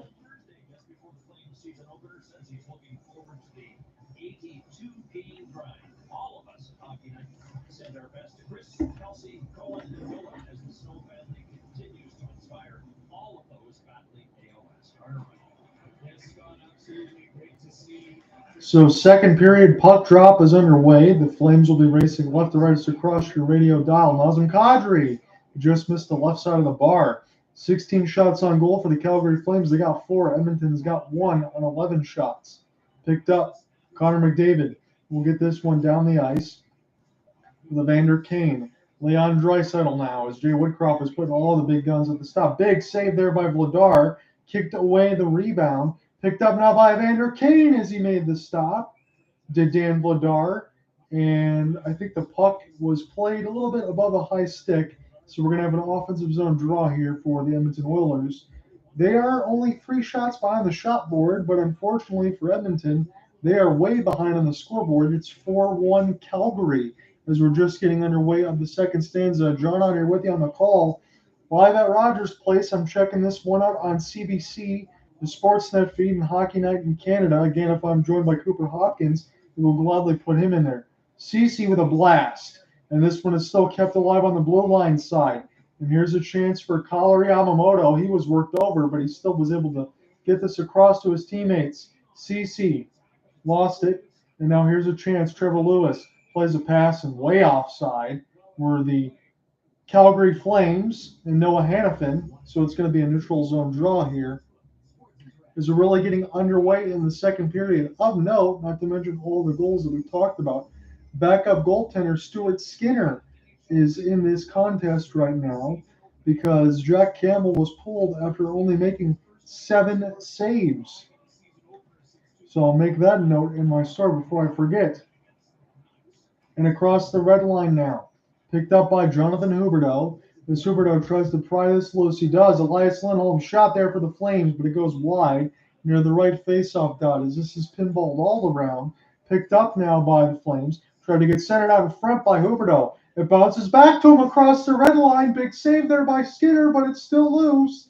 And the Flames can't find it. The Oilers able to skate away. Oilers now, although it's 1-on-2, long shot held in the catching glove of Dan Vladar. 18:30 left to go. Zach Hyman with the latest attempt there for the Oilers. So as we talked about many times throughout this broadcast, and I'm sure we'll mention it many, many more in the sense of this is just what you expect when these two teams play each other. But at the same time, when you forecast the rest of the situation between these two teams, especially when they play in the playoffs, how does this translate when you're playing a playoff game? That is the grand old question that will need to be asked. Because even though the Flames had lost the playoff series in 5, the Oilers were then swept by the Colorado Avalanche, and I didn't think that would designate very well into postseason play. Chance for Brett Kulak. His shot went way wide, but it still kept in. Long slap shot got blocked out. And around the left side red line, try to get wrapped around, but denied there. Good defense by Christopher Tanev to go ahead and pick that one up as he helped one of the Edmonton Oilers get knocked on their heavily padded wallet. Stuart Skinner will play this one with the giant goal stick. Long bomb pass outlet. Goes here for Ryan, and it goes right into the catching glove of Dan Vladar once more, and he's going to take no chances as he did just about 30 seconds ago. He's just going to hold on to it. So another offensive zone draw here for the Calgary Flames, and I think it was Mackenzie Weegar that got hit pretty hard. Yes, it was. Dylan Holloway, second-year player, and really, I believe he's got the rookie designation because don't you have to have a certain amount of games played before you lose that? He took Mackenzie Weegar for a ride. The Oilers, the only designation they really have the lead on is hits, 18-12, but they're down 4-1 on the scoreboard.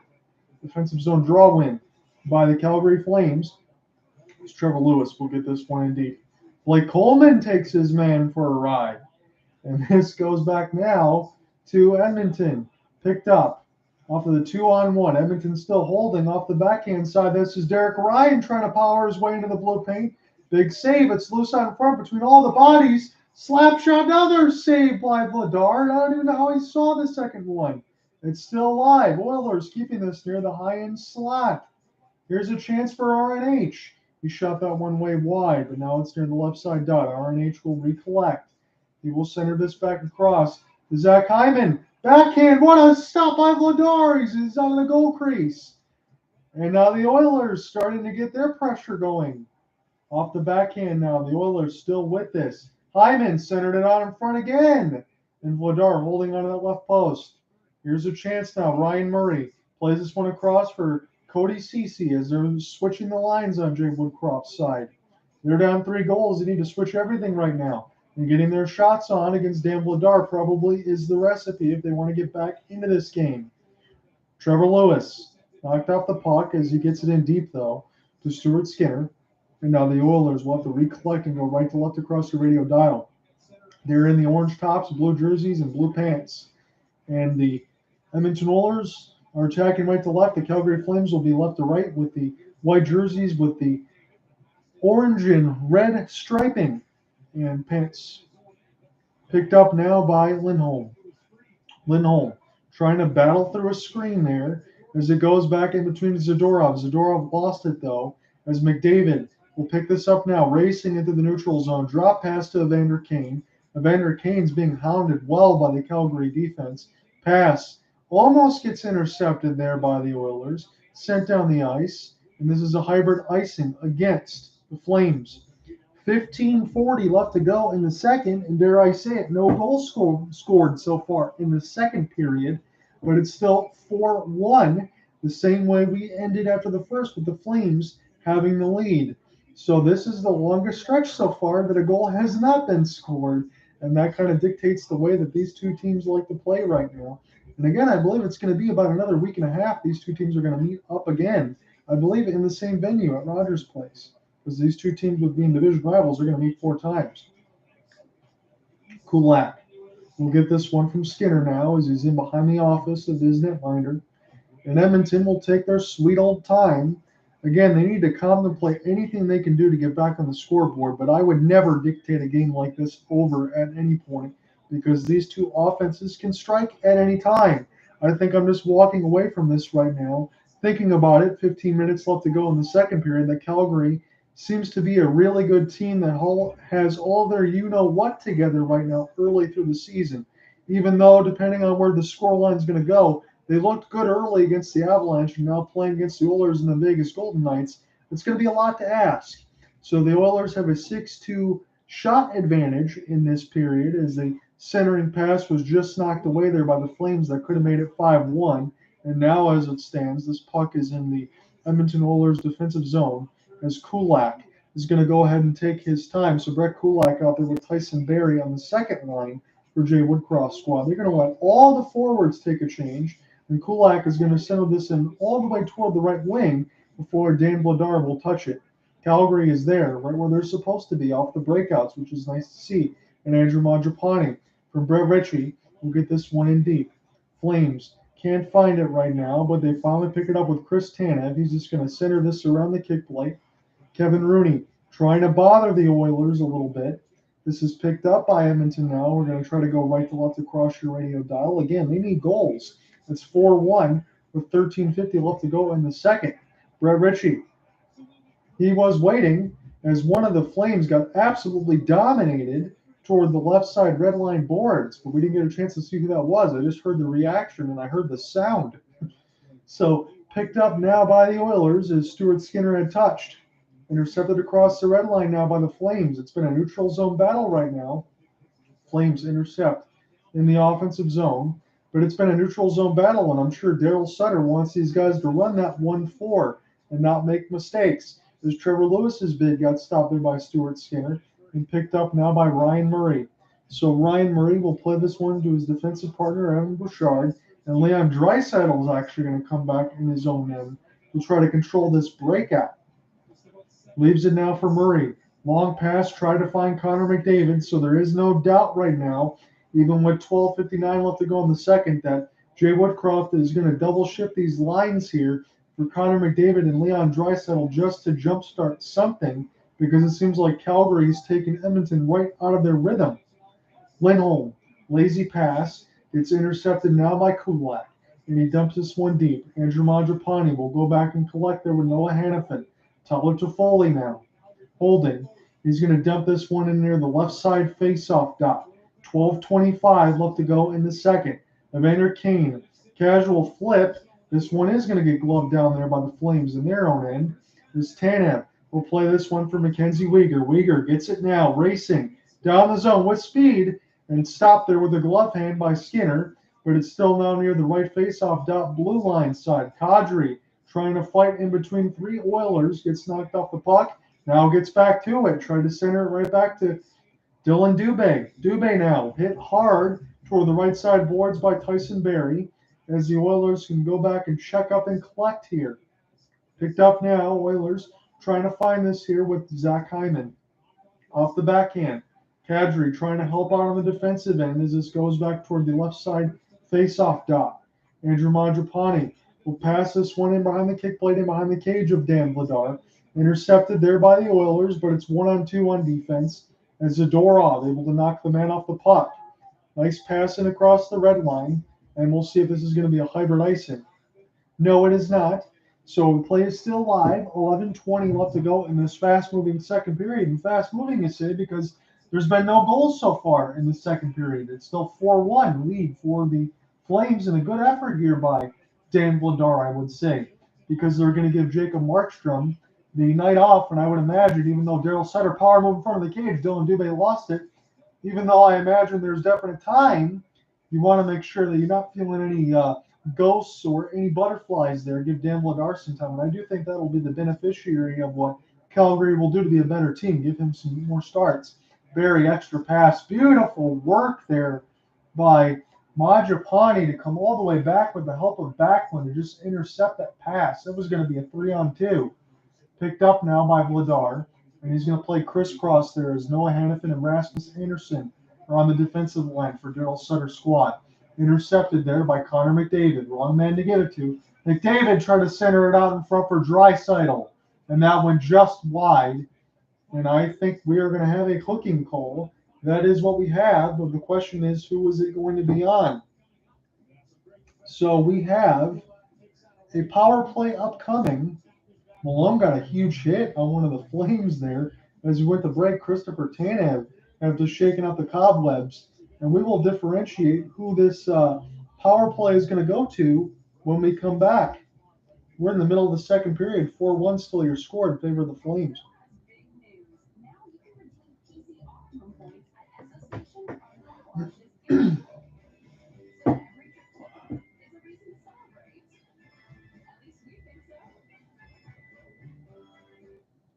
At PokerStars, we're helping our players stay on top of their game.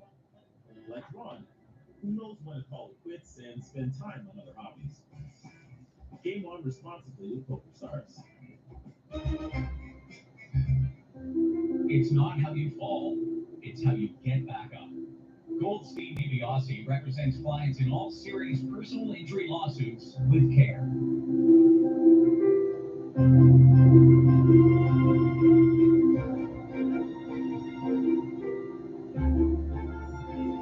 Trusted relationships through the entire legal process. Goldstein DiBiase. Call us first. 519-253-5242. Hi, I'm Megan. And I'm Marianne. And we have achieved Grandmaster status in Honda's Council State Leadership. Hi, my name is Nancy. I achieved the Council South Leadership Award. Hi, my name is John Schneider. I've been recognized as a Grandmaster. I'm Peter Root, and I've been Token of the Month for the last 5 months. Hi, I'm Bert. I'm Aaron. We're both Platinum Certified Technicians for 8 years. Kenny says, I'm so very proud of all. This is a second period so far. As we get back, it's going to be Blake Coleman in the box. But it's been a second period so far that's kind of gone the way of.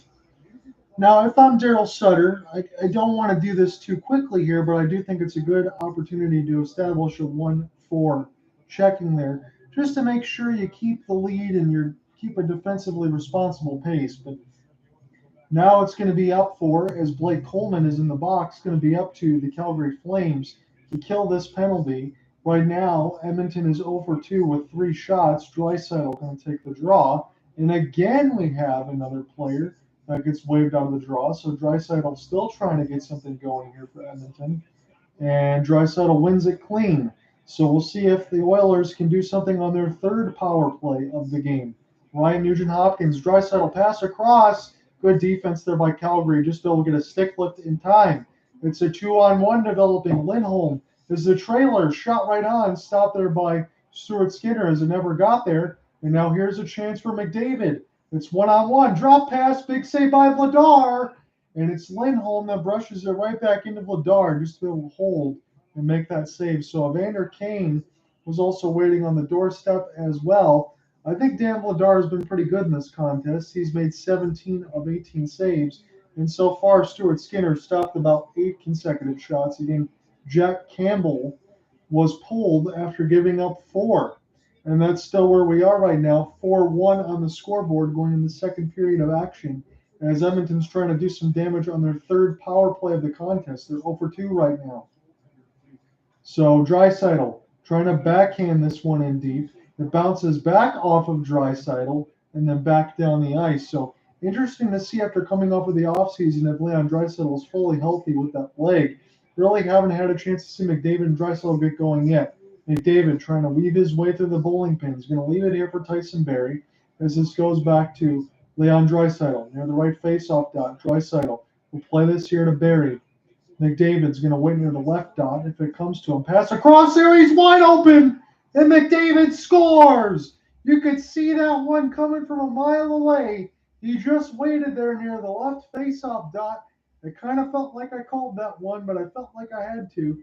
He's just waiting there near the left face-off dot. That puck comes anywhere close, that rebound's going to fall right to him, and he's going to be able to bury it, no problem. And that's exactly what he did. So Draisaitl able to buy enough time as Barrie and Draisaitl will move it across. It was moved in front by Kane, And upon second look, when I get a chance to see what Kane does, that was a back pass there from Kane across the blue paint to McDavid.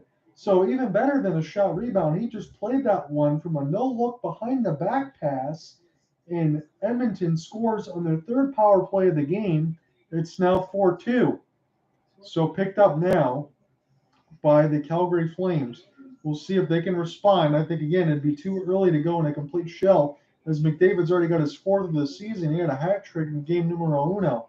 Here's a chance now for CC. He lets the slap shot fly, but it goes way wide. One of the Oilers gets taken down. No call. Picked up now. And I thought maybe there would be a tripping call because the refs seem to call everything in this game in between the Thursday contest when nothing was called. Teller Toffoli gets worked over near the right side boards. Picked up now, Kevin Rooney just trying to find this thing. Calgary's just surrendered a goal. Good defense there by the Flames to break up what could have been a sure one-on-one break. Now Lucic will go all the way back. 8:10 left to go in the second period. John out here with you. From Rogers Place, I'm on the call for this Hockey Night in Canada contest, Battle of Alberta, between the Flames and the Oilers.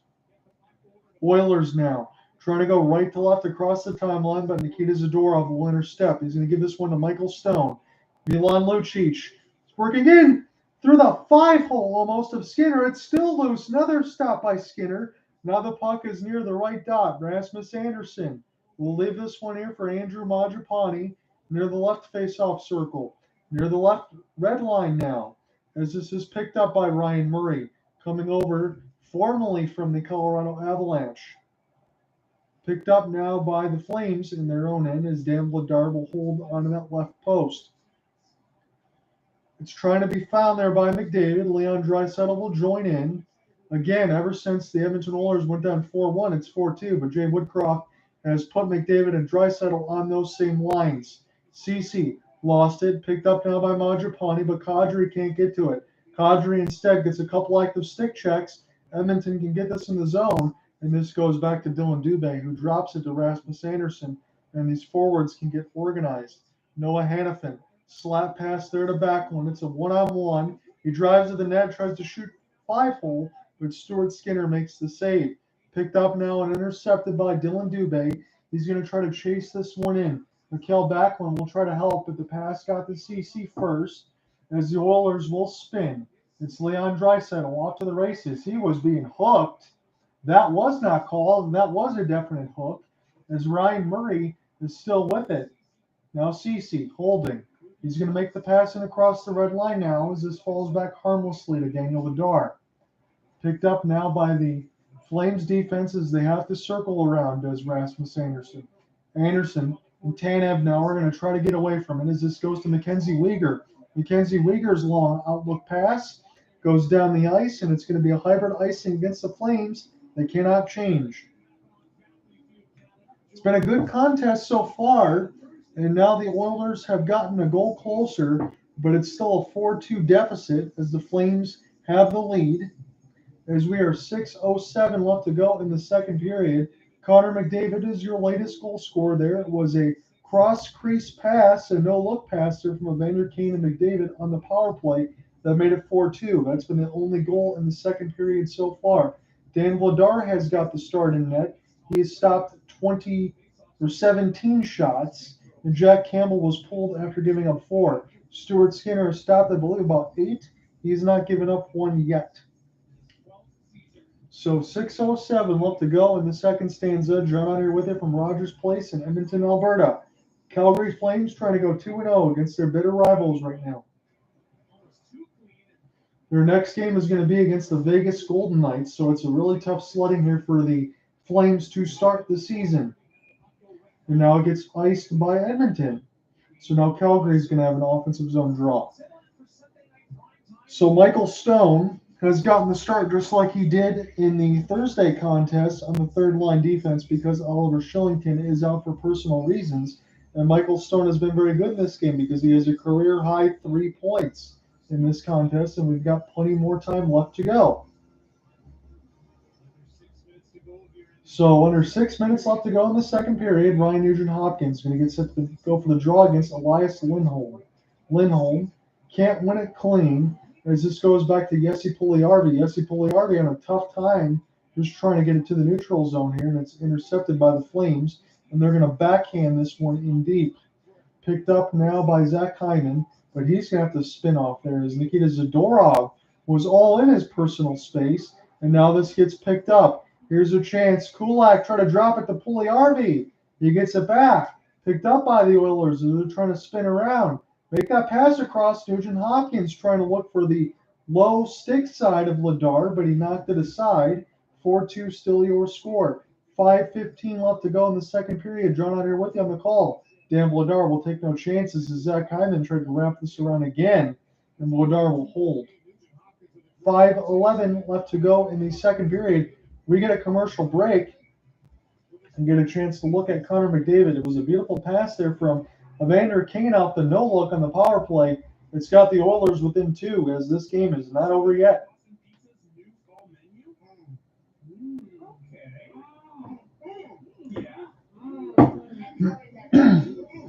Well said. Contract Boston Pizza's new fall menu. For Expedia members, travel doesn't end at booking. It's getting a discount on your trip, plus points for your future trips. So you can keep thinking, where next? At JackpotCity.net, we know how to build you the best casino. I appreciate anyone that's followed along on Twitter Spaces and on the YouTube side. This has been a good contest so far. We are 6 goals in. About 5 minutes or so left to go in the second period. Your latest one, I just wrote that one down from McDavid from Kane to make it a 4-2 contest. It was pretty much 1-1 early, and then the Flames had scored 3 straight before the Edmonton Oilers had answered on the power play. They scored finally on their 3rd power play of the contest. If you're an injured worker, call the experts at Calder Larkin Associates before you call the Workplace Safety and Insurance Board. Maple City Marine is Canada's largest skate boat dealer, powered by Yamaha Outboards. Sleek lines, innovation, and high performance make this Skate 240 XSF the hottest boat in its class. We've got you covered. Maple City Marine, taking families boating for over 70 years. The celebrating half-century of Oiler hockey, Rogers Place this week, 1972. The Alberta Oilers, the WHA report, and your first. They're celebrating the 1972-73 Alberta Oilers. They're all there right now at Rogers Place. Pretty cool sighting there.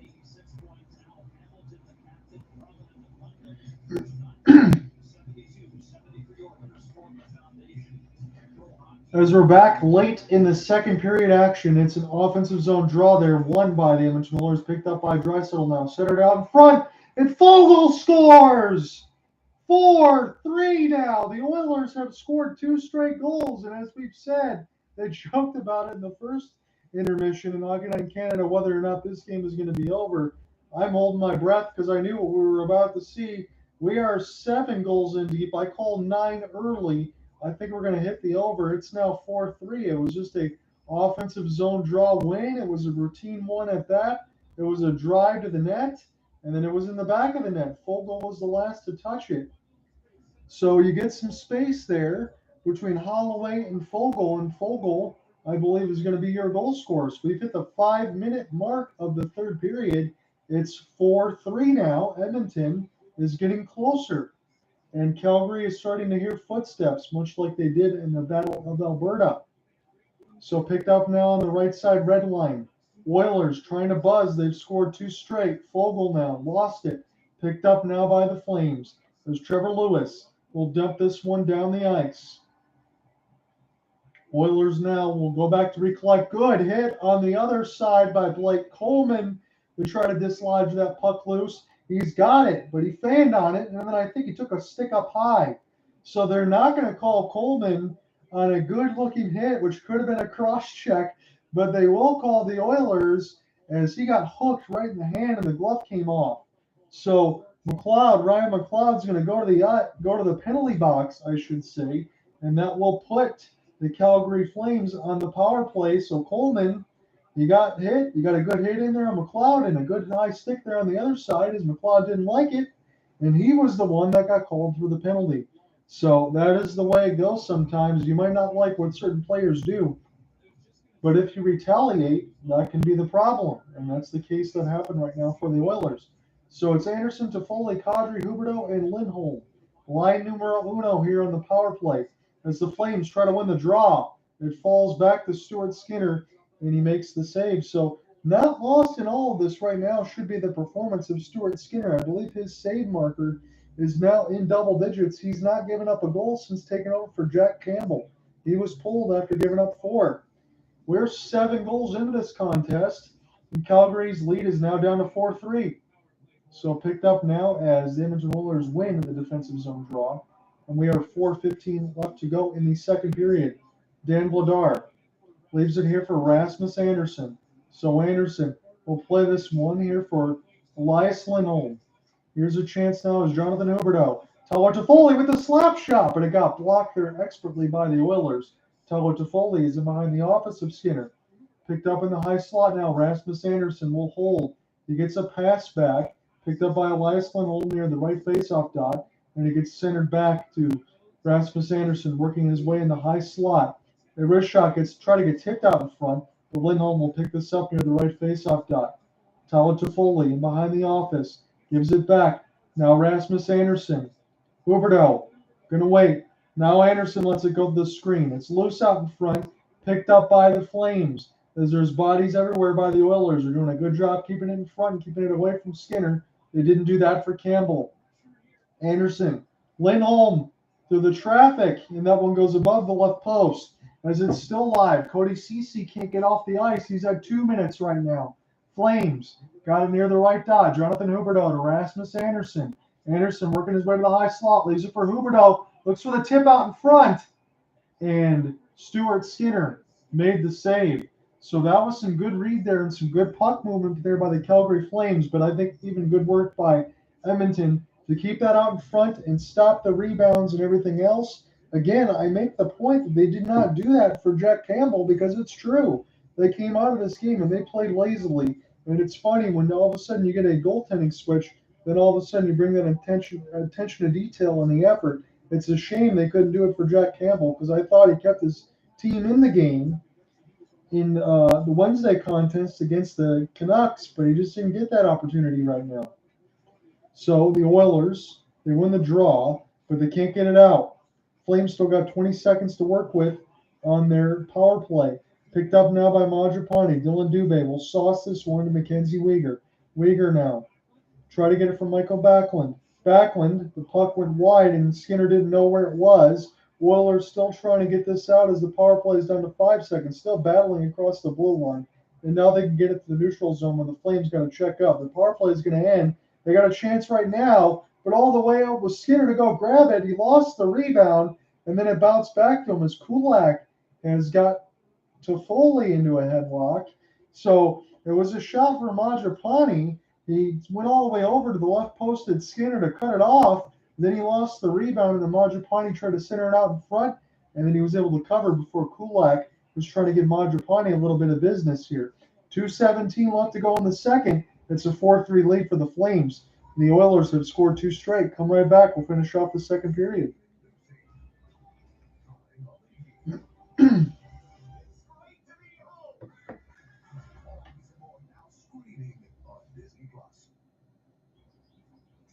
Did somebody say scared?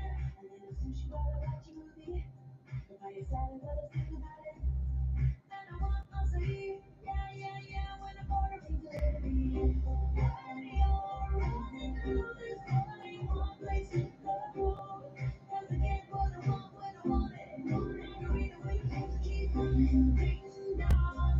Did somebody say scared? At OK Tires, switching isn't meant for cross tires. Get studded tires for intense traction. Impressive braking on ice. OK Tires. Service, repair, and tires. It's going to be okay.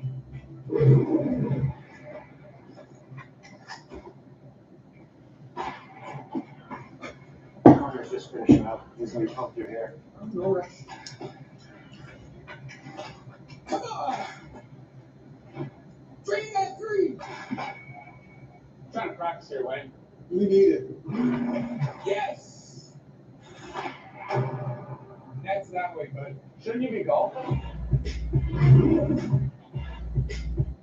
Look at that chance by Nazem Kadri in the power play. Playing a bumper position, but he flares out every once in a while. He's going to find different nights. A lot of movement. Let's hear a little redirection. David Skinner wanted to get that a little more elevated, having a conversation.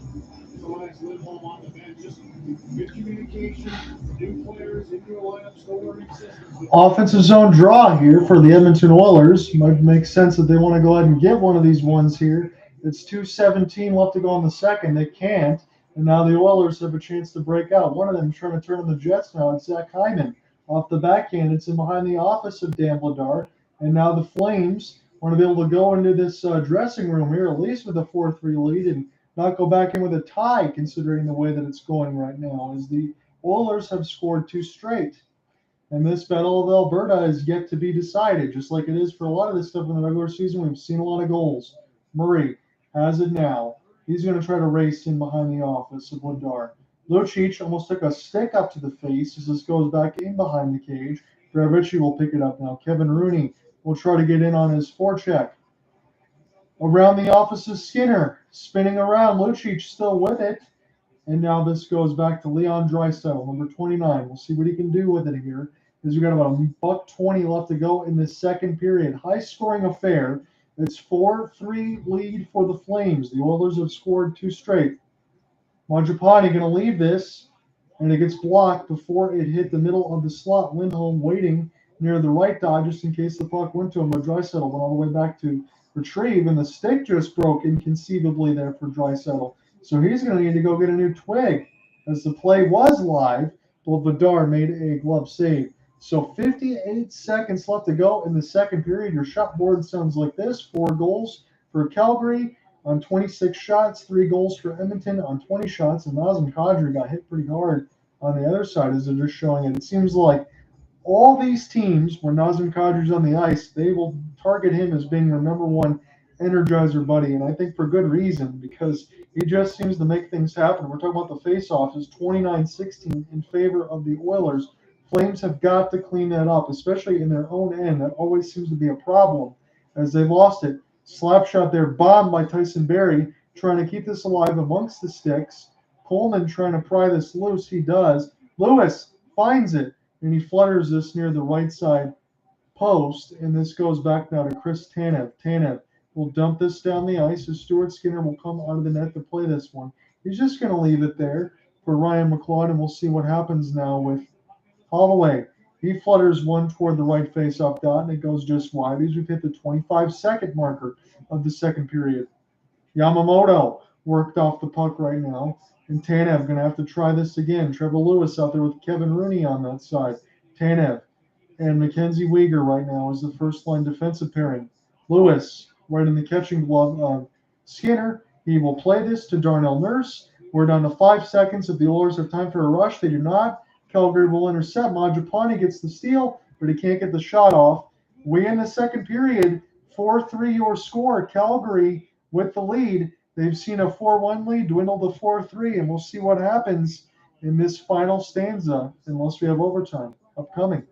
Talk to you soon. They started to get back to what they were doing in the first period. Getting pucks in behind, getting aggressive on that forecheck, but it's a game now. Only 1 goal separating these two in the third period as they continue to talk all the way to their benches going down the tunnel. The Edmonton Oilers have scored 8 goals so far this season, and the Ryan McLeod goal was the first one that Leon Draisaitl and Connor McDavid weren't a part of as of yet. So the Oilers are within 1. The Flames are going to head into the third period with a 1-goal lead. A lot more coming your way in our second intermission. Robert Woodron and the panel is off the net. Continues. Closed caption. Brought to you in part by Boston Pizza's delicious new fall menu. Visit your nearest BP today to find out what everyone's booming about. We know what you whisper. I have lost the protector. Now is our time. Show them who we are. Black Panther Wakanda Forever. Get tickets now. Only in theaters November 11th. At jackpotcity.net, we know how to build you the best casino. So you can do amazing things with just one chip. Our table games are honed to perfection. We have over 500 online slot games, all designed for excitement, including the world-renowned progressive jackpot slot Mega Moolah. Play for free at jackpotcity.net today on your tablet, laptop, or mobile. Jackpotcity.net, casino games perfectly made for you. For Expedia members, travel doesn't end at booking. It's getting a discount on your trip, plus points for your future travels. So you can think about the next trip, and the next trip, and the next trip. So wherever you go, you'll know you're getting the most out of your travels. And you can keep thinking, where next? For PC Gourmet Coffee, we select the finest beans from around the world and roast them to perfection right here in Canada. Taylor's a big fan. Savannah loves it too, and so does Aiden. Do they care about the great taste? Nope, they hate coffee. What they love is our new recyclable packaging, which just won a global award for the best sustainable packaging design. As for PC Gourmet Coffee itself, I think it's the best tasting coffee out there. And if you don't absolutely love it, we'll give you your money back, but you'll love it.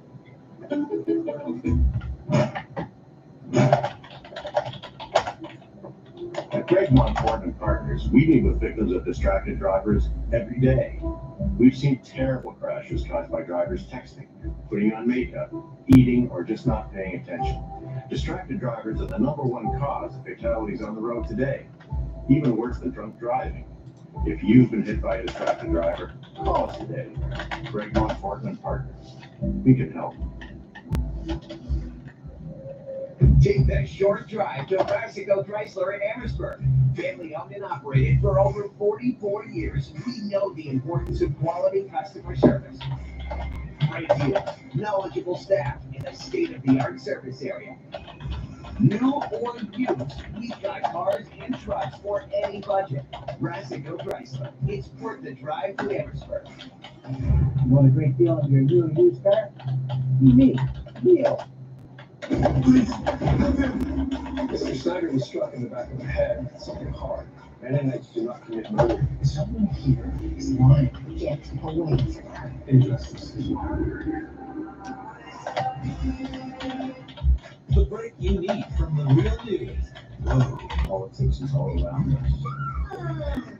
You will give me a refund. 22 minutes, Tuesdays at 8 on CBC. Stream free on CBC Gem. Connor McDavid has a goal. That's 4 on the year, tied with Steven Stamkos and Nino Niederreiter. He is the 6th fastest in NHL history to 700 points. The other 5 to do it all did it in the 1980s, of course. Gretzky carried among that group. LA lousy goaltending. Yeah, different era for sure. Well, you couldn't play goaltending now. You're too short. Yeah, by about half a foot or 9 inches. What's your sense of how this happens? Look, we talked about in the first intermission, it was 4-1, and then all of us said this game is not over, and anybody who thinks is making a huge mistake. And this is where I really thought it started to turn. Like right after Skinner comes in, Lindholm hits the post, then they have another great opportunity here where they hit the post. It could have been 6-7-1 after the first period. Edmonton gets in the room, they get their bearings, and then, you know, the Vancouver fans watched this movie the other night. You take a penalty, and I know Daryl Sutter didn't like the call. I know he didn't like the call. The call was made, and McDavid scores on the power play. All of a sudden, it's 4-2, and now 4-3. We all know Edmonton's got a lethal power play. The first 2 games of the year this year, they looked like they were done. And they're backing because of it. Can't take bad penalties against them. And what I like about their power play is they were 3rd in the league last year, 26%. So they're very good. But what we saw a lot was McDavid roll up high and look for that seam pass, one-timer to Draisaitl. So what are they going to do this year? What are they going to throw at them that's different? This is the kind of goal you would see last year. Like it's a scramble, it goes to Draisaitl. He's in a shooting position there on the low dot. But this is something that's new. This is creative. And this is something that I think they talked about, they practiced. This one touch to McDavid backdoor. So I got the goals typed in here. There's only 2 of them in the second period. But after 2 periods, your score is 4-3. The Flames still nursing a 1-goal lead. It could have probably been much worse. 4-1 after one as the Flames had the lead as far as them scoring more goals. But now ever since Stuart Skinner's come in, it's been a little bit of calm there for Edmonton, and you've seen the same movie like we talked about between the Wednesday contest against the Vancouver Canucks. They had a 3-0 lead and they lost. It was not safe. So the 2 goals in the second period sound like this. Connor McDavid was able to get the goal as the Oilers won the offensive zone draw on the power play. Draisaitl from Kane, and Kane had the primary off a no-look. It was right to left across the crease. A no-look between the legs pass that hit McDavid, and then it was then 4-2. And then at 14:54, just about 3 minutes later, simple face-off win as Ryan Murray was able to touch it from a Ryan McLeod win. Murray able to drive the net. McLeod able to get the rebound and score. And now it's 4-3 Calgary with the lead. So, as we've said, this game is not over by any stretch of the imagination. It really doesn't even matter what the scoreline is at any point. These two teams just love to score goals against each other, and that's what we're seeing right now. But I would imagine, for as big as this game is, I still have to go to the point where Calgary's got to play Tuesday against the Vegas Golden Knights. It can't be easy to start the way that it's done against the Avalanche, the Oilers, and the Golden Knights. I think they want to get this one tonight, not only because of all the stuff with the Battle of Alberta, but the Golden Knights look pretty good this year so far. So got to be careful with all of that right now, and it's never too early to amass a bunch of points and try to get the 6 out of a possible 6. I would just leave it at that. That's at least my thoughts on it. But what are yours? So we went over a couple of these hockey scores. So another one, it was the Predators and the Stars. I think those are back-to-back games for the Stars against the Predators, and the Stars were able to win both of those. So it was 1-0 after one, courtesy of Roope Hintz, shorthanded from Miro Heiskanen. Hintz then got his second early in the second period of 39 seconds from Pavelski and Robertson. Pavelski from Hintz and Colin Miller made it 3-0. And then Miro Heiskanen, because they don't have this. Hold on a second, folks. 1, 2, 3, 4, 5, 6 goals it has listed, but it's a 5-1 final. How does that work? You got 6 Stars goals in the 5-1 final, so I don't know if the score is wrong or whatever they dictate. It says 5-1, but it has Roope Hintz at 4:46 in the first, Roope Hintz at 39 seconds in the second, Joe Pavelski 4:36 in the second, Miro Heiskanen from Robertson 7:48. And then Jason Robertson at 3:13 and then Mason March with an empty net. This should be 6-1. They got 6 goals listed. But okay. And then Nashville, their lone goal was Nito Niederreiter, his 4th from Mikael Granlund and Ryan Johansson. So Nashville, 2-2 start of the season. They won both those games against the Sharks. They've lost 2 games against the Dallas Stars. Yeah, of course. We're gonna actually film the show. We're gonna film it on Thursdays and Saturdays. Awesome. Okay. 7-1 win for the Islanders over the Ducks. So the Ducks got the win in overtime the other day against the Seattle Kraken. They got walloped here by the Islanders. Robin Salo's got 2 on the season. He scored a pair of goals. Troy Terry was the only goal scorer in the third for the Ducks. Then it was Mayfield with a couple, Salo with a couple, Noah Dobson, Oliver Wahlstrom, and Anthony Bolivier.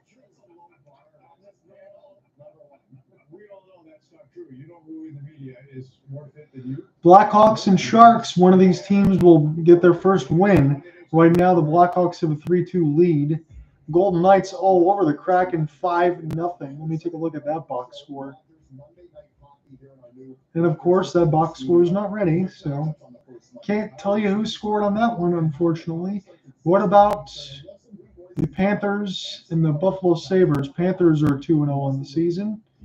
There was Colin White, Matthew Tkachuk, Aaron Ekblad, and Brandon Montour, your goal scorers. And for the Sabres, it was Alex Tuch, Gergensons, and Rasmus Dahlin.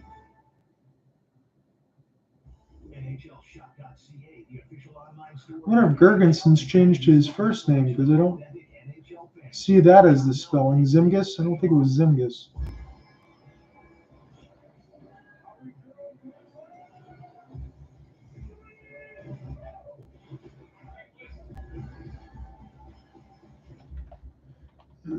Yes, they are electric, but there is more to them. They work while you recharge. How about letting your car do the talking? They'll make you look twice if you're good enough.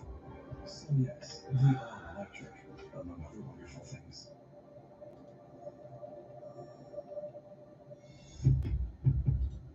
A new $5.99 King meal deal is on at Burger King. So this is going to be the last game of the night and the last game until Monday, because there is no hockey games tomorrow because you have all the football games. I think that's a smart move by the NHL when they keep you abreast of the situation that's going on in the baseball scores. So Cleveland able to come from behind and take a 2-1 series lead on the Yankees. We've won 6-5. They were down 5-3 going into the ninth. The Astros won in 18 innings against Seattle, and then 1-0 was the score. Then the Phillies won 8-3 against the Braves, and right now, after 5 innings, the Dodgers have a 2-0 lead, trying to get that into a Game 5 as the Padres have a 2-1 lead in the series. Life without corrective lenses is much simpler and far more enjoyable. Just ask the thousands before you. Visit WLEI.com to book your free consultation today. It's 5 a.m. and I feel like I can be eating better. We've got apples and cabbage, 7,000 dahlias, vegetables, and Brisket for dinner. We've been coming here since 1868. there's a lot of pushy restaurants out there, but This is a happy place. There are millions of ways to make the most of your life. How will you make the most of yours? Huron Tractor, the right choice. Visit HuronTractor.com today. Name something you clench when you're stressed out. Your butt cheeks. Get away from each other on CBC. Extreme free on CBC Gym. Welcome to Comedy Night. Norway is white people's Africa. I told you romance and she burned behind us. Good-looking guy, keeps story, the dog. It's him. Aw, what a cutie. The dog office. Strays, Tuesdays at 8:30. Screen free on CBC Gym. Curtain rises on Hockey Night in Canada tonight. Here's Scott O'Dell and Michael Stone. Michael, we'll talk about your hot start to this game in a moment, but obviously number one on Calgary's list right now is to find a way to hold off the Oilers in the third. How do you do it? Yeah, they came with a lot of urgency there in the second period and carried a lot of momentum. So a goal and 2 assists in 9 minutes of ice time for Michael Stone. It's his first career 3-point game. And Calgary just trying to hold on right now. And again, I feel like I'm having flashbacks and covering some of these games with Cooper Hopkins, but it's 4-3 at the end of 2. The Flames had a 4-1 lead after 1. Michael Backlund, Michael Stone, Nazem Kadri, and Andrew Mangiapane are goal scorers. Cody Ceci, Connor McDavid, and Ryan McLeod are goal scorers for Edmonton as we sit at 4-3. we need 2 points. For high. Yeah, that's nice. Thanks, Michael. Appreciate it. Thank you. Great quote. Next get the 2 points. 1 point so far for Connor McDavid, his 4th goal of the year. He's got 3 shots. He's 80% on draws. 1 goal a game. 3rd period ahead. At World Canadian Superstore, real life calls for real savings. PCR phone points, redeem for free stuff. Add max price matching.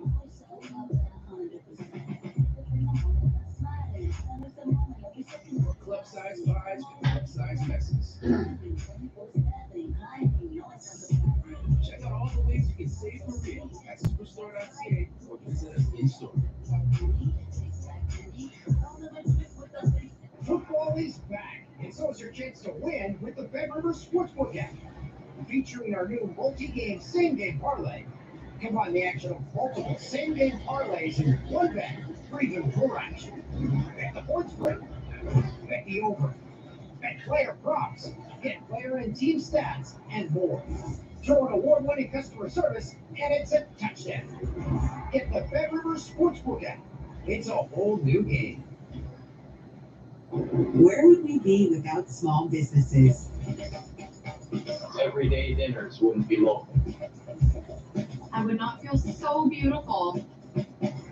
I wouldn't have found my style. I wouldn't have that taste of home. I wouldn't be as confident without you. We got big love for small biz. Apply for a $20,000 Desjardins Good Spark grant today. It's 5 a.m. and I feel like I can do anything. We've got apples and cabbage, 7,000 dahlias, vegetables, and Brisket for dinner. We've been coming here since 1868.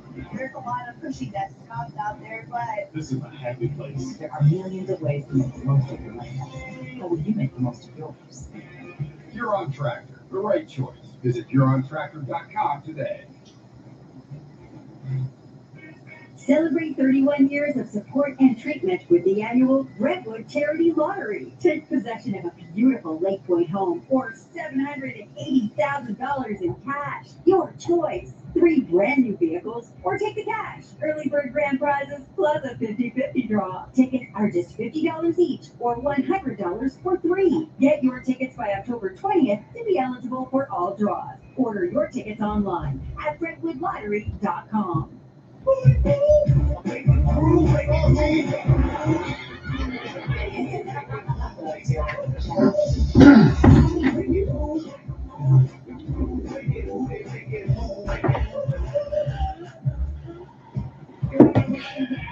to secure early to watch the sunrise. I invented sex on beach, dear. Summit 72. Stream free on CBC Gem. This period brought to you by Hyundai, the official electric vehicle of the NHL.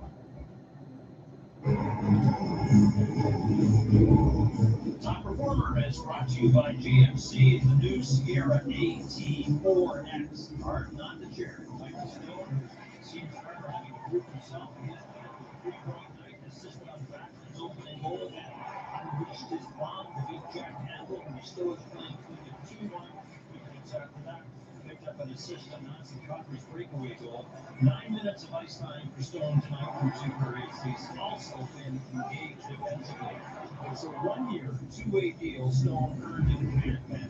How hard and he is for the Flames. All right.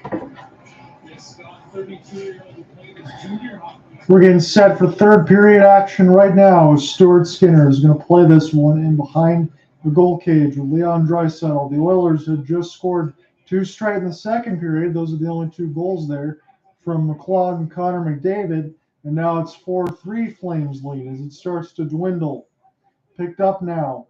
Draisaitl has it near the high slot, looking for a traffic and deflection as this goes to Connor McDavid. Intercepted in the high slot again, and the shot goes just wide of the right post of Dan Vladar and dumped down the ice. Darnell Nurse with Cody Ceci, that's the defensive line out there for Jay Woodcroft's squad, as Mackenzie Weegar will drop it to his defensive partner, Christopher Tanev. Picked up now by McDavid, trying to find it. And now this goes to the Calgary Flames. Here's a chance now for Dylan Dubé as Nazem Kadri and Andrew Mangiapane try to jump in there. Mangiapane, Dubé now finds it. Mackenzie Weegar can't hold that blue line side. It's a race for the puck. It's won there by Zach Hyman as it negates the hybrid icing. Hyman trying to toe drag his way to center a pass in through the high slot, and it got deflected. Picked up now toward the blue line side. Dan Vladar, I thought he made a save through the screen. The Flames were able to find it and get it across the red line now as Mangiapane will check up. Tyler Toffoli just wants to backhand this one in and get off the ice. Stuart Skinner now. Again, he's not giving up a goal since taking over for Jack Campbell. Jack Campbell gave up 4 and got pulled. Try to get a fake slap shot in there for Dubé, and that one went just wide. Picked up now by Stone. Now Zadorov. Crisscross there for Backlund as he stopped Lewis and Backlund. Try to get a shot on there, did Jesse Pugliarvi, and we get a stoppage as it's held by Stuart Skinner. So this is a game right now that can go either way. And I feel like we've said that a lot, and then once it swings one way, it stays that way. That's usually the way that it goes between these two teams. But right now it is 4-3. I'm watching on the CBC feed the final game of tonight, and there will be the final game until Monday because there are no games on Sunday. So St. Louis Blues were the only team that hadn't played yet, and they got a win tonight. And they're going to have time off till Wednesday. So they don't play till Saturday, they get time off till Wednesday. But in this game right now, it's 4-3. Calgary Flames got the lead. Edmonton scored the last two. 17:50 left to go in the third. John, I'm here with you from Rogers Place in Edmonton, Alberta. Lucic had it lost in between his skates as Kawhi Yamamoto is trying to create some pressure on Nikita Zadorov. And near the right dot now, the Oilers try to find it. They do. And it was a host of sticks that knocked it away as the Flames have a 1-on-2. They're going to try to just dump and chip and chase this one. Is Brett Ritchie. That was good work by him because he beat 3 Oilers. Kel Backlund also trying to join in and help as Ritchie still off the backhand side. He's having a yeomanship there.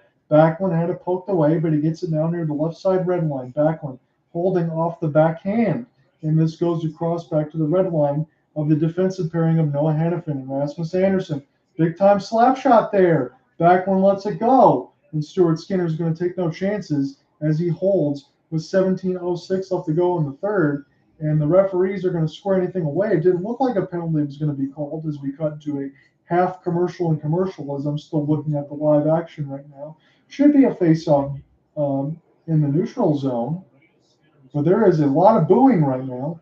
And I want to see on the replay side as this goes against Brett Kulak for high sticking, the high stick itself. And we'll see if they show that. So shot was stopped in there by Backlund. Oh boy, yeah, it was Kulak hit Rasmus Andersson right in the grill. So that one is a definite penalty, no doubt about that. So Calgary goes in the power play. They're 1 for 3 to now 4 shots. Nazem Kadri trying to give them the offensive zone draw and create some insurance here for Calgary. It is one clean. Jonathan Huberdeau will get it from Kadri. Holding center out front. Toffoli got robbed by Skinner. And now this is picked up by Rasmus Andersson. Andersson now to Toffoli. Gives it back to Andersson. On the left side blue line. Toffoli tried to center one in front of the Huberdeau left faceoff dot pass. Kadri, no look. And trying to buy some time was Andersson. And now this goes back from Toffoli to Andersson. Back now to Toffoli near the right dot. Toffoli holding. Centered it into Kadri. He lets it go off a turnaround shot. Big rebound. Huberdeau can't hold it. Oh, what a pass across the Kadri, but it got blocked in front. Still with the Flames right now. Rasmus Andersson now. Huberdeau, cross pass. Toffoli with the bomb. Kadri trying to just pry it loose. And it falls to Stuart Skinner. And it's held. That was a good active power play so far. About 50 seconds in for Calgary. And Stuart Skinner made probably a couple saves in there, as that was a really good one across for Tyler Toffoli. And I think there was a couple good work there for some shot blocks there by the Edmonton Oilers, and Cody Ceci this time had the attention to detail to get it out. And again, I mentioned this in the second period, but when Jack Campbell was pulled in that first, I mean, they just weren't doing that for Jack Campbell, but they're doing that for Stuart Skinner. And I wonder why that is. So Oilers get this out, but Calgary still got a minute left to go on their power play, where they look pretty dangerous in the first 50 seconds. Rasmus Andersson will dump this in deep. We've hit 15:50 left to go in the third period. John here with you on the call. Huberdeau has got it near the right dot. He centered it for Toffoli. Shot gets blocked. That was Lindholm, excuse me. Lets that one go. And Stuart Skinner will hold it after it got partially blocked. 44 seconds left to go in the Calgary power play. It's their third of the contest. They are 1 of 3 at this point. Lindholm, he liked the shot that he had. He was just mad at himself that he just missed it. 33 shots on goal here for the Flames, 22 for Edmonton. Face-off win by Calgary on their power play gives them a chance to get set up as Rasmus Andersson still out there, the lone defenseman.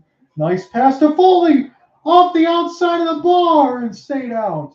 And now this goes to Rasmus Andersson again. Toffoli being hounded. So a couple bars were hit there by Tyler Toffoli. And that's why instead of being a 6-3 lead, it's still a 4-3 lead as Calgary's gotten pretty close. And it seems like all their power plays have been pretty good this year. Dylan Dubé skating it all alone off the backhand, but good stick check there by Edmonton.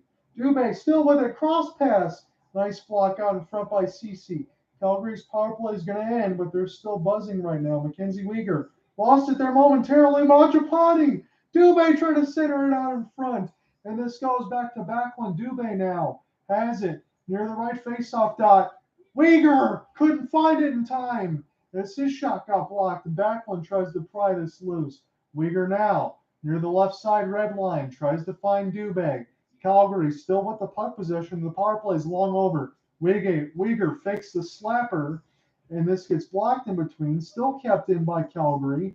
They got to be tired, though. Centered back out in front. Got knocked away by the Edmonton defense. Still kept in. They got some changes. Hanifin! And it gets held by Skinner. That was some great puck movement there by Calgary through the power play in probably almost a minute and 20 seconds, dare I say, after it. Tyler Toffoli hit the bar. I mean, there's 3 bars in this game. Calgary's been buzzing to try to get back a 2-goal lead after they had a 3-goal lead. It was 4-1. It was 2 unanswered by Edmonton. Now it's 4-3, and Calgary, with that latest power play in the last minute after, Stuart Skinner's been very, very good. So Noah Hanifin is going to be the lone back part on defense, as this one slap shot goes a little wide. Picked up now by the Flames. Leon Draisaitl out there now. Probably a good opportunity for Draisaitl, McDavid, Barry, any of those guys to get something going. Another shot gets swallowed up by Stuart Skinner. So make no mistake about it, low-key star in this game right now is Stuart Skinner, because he's done everything he's had to do. He was asked to come into a 4-1 game after Jack Campbell was pulled. It's now 4-3. He's kept his team in the game, to the credit, and this has been Calgary's best surge since all the damage that they did in the first period, and that's where we are right now. So Nazem Kadri is going to get set for the draw. 14-11 left to go in the third. Evander Kane also being on the open wing. Draisaitl and Kadri are going to get set to take this face-off. Somebody jumped early, and that was Nazem Kadri. So Trevor Lewis looks to be taking this one as they're mixing the lines pretty well, as Daryl Sutter. Picked up now. Draisaitl able to win the draw. This goes to the Edmonton Oilers now. Let's see if they can get through all the Calgary pressure that was just given. And now you got Connor McDavid and Evander Kane on the ice with Draisaitl on the same line. So Calgary's got to be very careful at this point. And I think there's no mistake about it as Skinner stops and plays. There's no mistake about it that Nazem Kadri is going to be on the ice with him, because you need some good defensive effort, because those 3 guys are hard to stop. And behind the office of Skinner. Oh, another opportunity and a glove saved there by Stuart Skinner, and it went off the pad too. As this went all the way down to Christopher Tanev. Now Mackenzie Weegar. He lost it momentarily near the right side. Oh, into the high slot. Big save by Bedard. Trying to get centered on in front. Draisaitl. Now with CC. Draisaitl's got it near the right dot. Picked up now in the high slot. Draisaitl just trying to spin, get around Mackenzie Weegar. Mackenzie Weegar's not letting him by. Draisaitl now. Tried to play crisscross with McDavid. He tried to snipe the high left post, and he just missed it as it bounced all the way back down in the Edmonton defensive end. Cody Ceci will rocket this one back to Ryan Murray as they're really shuffling the lines, both coaches right now, trying to stay fresh and healthy to get that last push. Edmonton needs one more to tie. Calgary's been excellent in this third period, although they didn't score. It's a 2-on-3, now 3-on-3. Hanifin the trailer. And the shot goes just wide. Picked up now by the Oilers. Dylan Dubé trying to get around. Edmonton wants a power play here, but I don't think that they're going to get one. And now are they? Yeah, Dylan Dubé is going to go to the box. Bad time for that, as he definitely did trip up his man, but I wasn't sure they were going to call it right away. But they are now. 12:29 left to go in the third. Edmonton is going to have another power play. I believe this is going to be their third of the contest, and it will give them the ammunition to tie this game up when we come back. 12:29 left to go in the third. It's been a great period for Calgary, although they haven't scored in this third. Edmonton's got a chance to tie the power play coming up. That word is wow. And it's like wow. But more. Wow is a celebration and a promise. At Hyundai, wow is engineered into our vehicles and hardwired into our drivers. Nobody does raw like we do, because raw is all we do. We make moi. Hockey was a passion that turned into an obsession. Until one day, I became a veterinarian. That watches a lot of hockey. Pepsi, playing for hockey, watching. Welcome to Bet99.net, Canada's home for all your favorite free-to-play casino games, slots, live dealer tables, and progressive jackpots, including Mega Moolah. At Bet99.net, you could be a winner today. Breaking news this morning, drones on the coast of Somalia. If you want to understand true crime, start where the law of the land ends. The Outlaw Ocean. Available now at If you're reading this rent commercial break, if you're reading a little bit on the New Jersey Devils side, as the Red Wings were able to get the 5-2 win, these comment sections are ugly. I didn't think it would only take 2 games to give up on this team, but here we are. Oh no.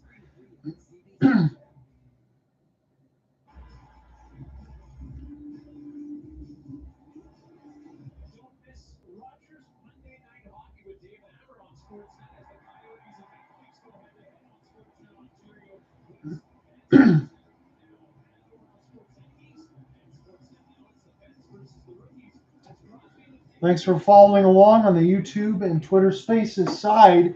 It's a 4-3 contest. Edmonton Oilers got a power play to work with. We're getting the action right now. We're going to have to redo this draw. Maybe there was a whistle, an inadvertent one at that, but we're still alive. It's Kane. Try to center it out in front, and now this is a chance for Michael Backlund. Backlund now flubs on it. Lindholm gets to pick it up, and now the Oilers are going to need to take their time and get something going here. Evander Kane, 12 minutes left to go in the third. John on here with you from Rogers Place. Kane, McDavid. Back to Kane now as he rattles this around the kick play. Try to get picked up by Calgary and cleared out of the zone, but they can't do it as this is backhanded in deep. Draisaitl trying to center it out in front to McDavid, and Calgary will get this one down the ice. So Calgary has surrendered one of Edmonton on the power play here, but Edmonton needs another right now. It's Tyson Barrie trying to be the power play quarterback. He gets deflected up in the air, but doesn't cross the blue line just yet. 3 Oilers win the puck over 1 Flame. It was Blake Coleman who lost it.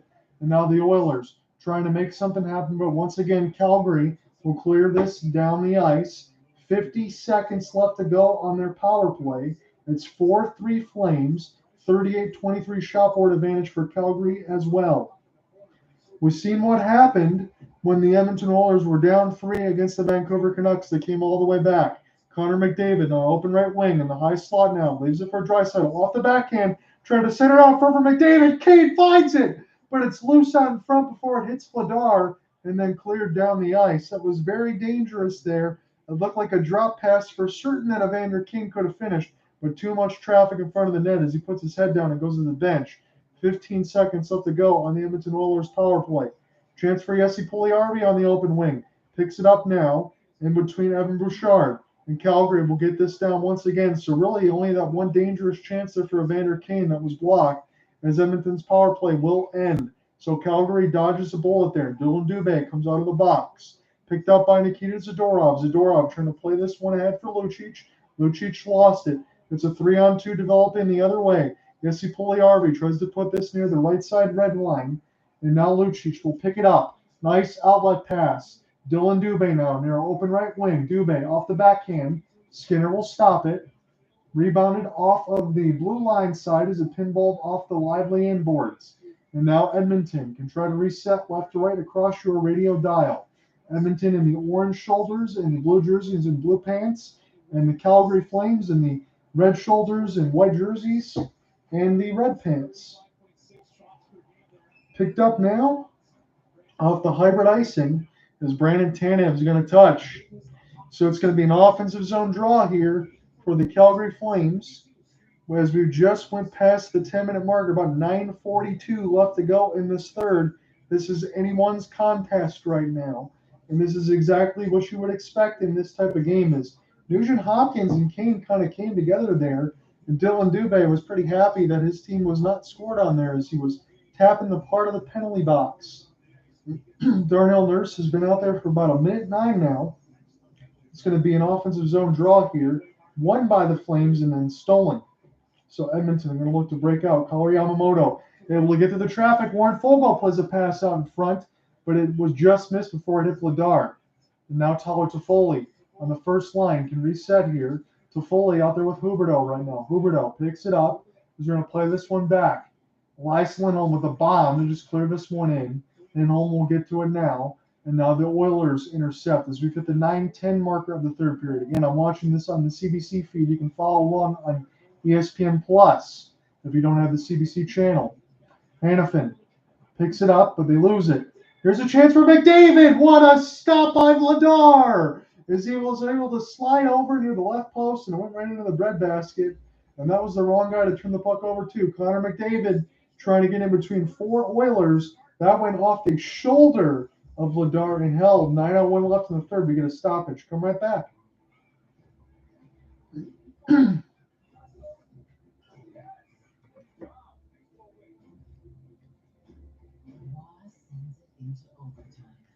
I appreciate it, you guys following along, leaving the likes and all of that. Very, very much appreciated. Always happy to do some hockey coverage and get the final game of the night. If you have any comments, questions, or concerns, as always, you let me know.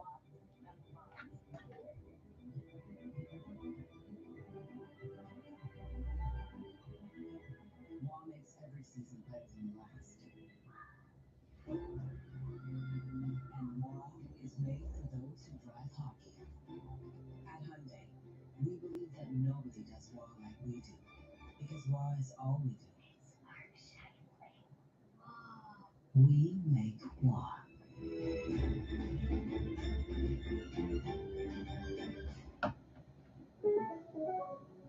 If you suffered a loss or injury due to fire, theft, or negligence, you need a good lawyer now.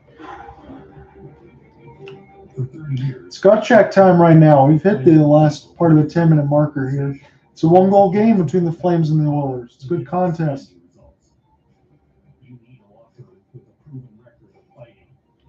Flames got the 4-3 lead. The Oilers have scored the last two.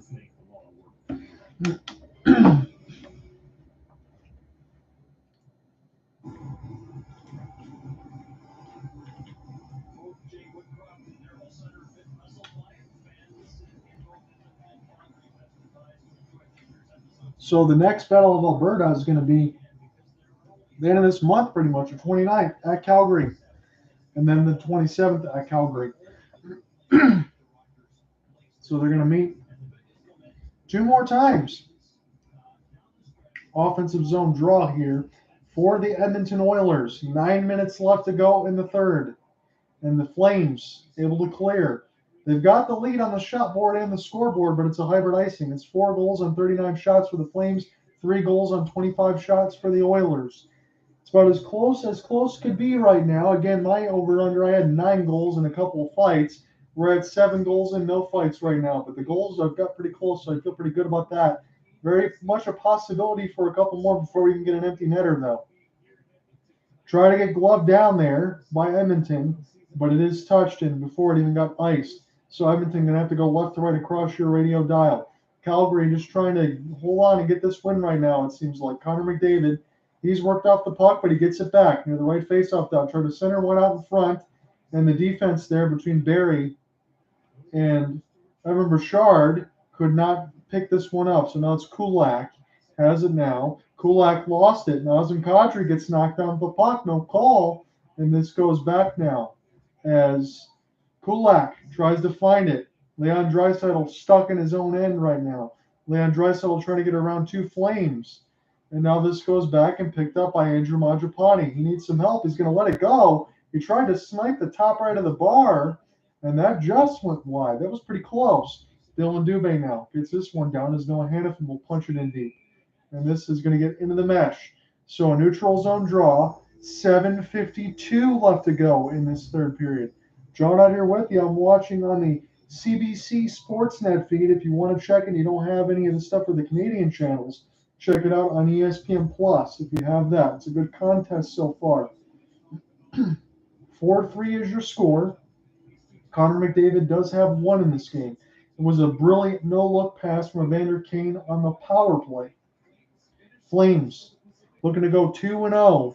on the season so far, and the same thing for Edmonton if they get this one. Both teams are 1-0 entering this contest. We're really just getting underway in the NHL season. Flames trying to get it out of their own end right now. 7:30 left to go in the third. As this bounces back to Cody Ceci, trying to find Ryan Nugent-Hopkins, and Dan Vladar will play this one as Nikita Zadorov gets his pass intercepted by RNH. And now here's a chance for Michael Stone, a career-high 3 points in this contest.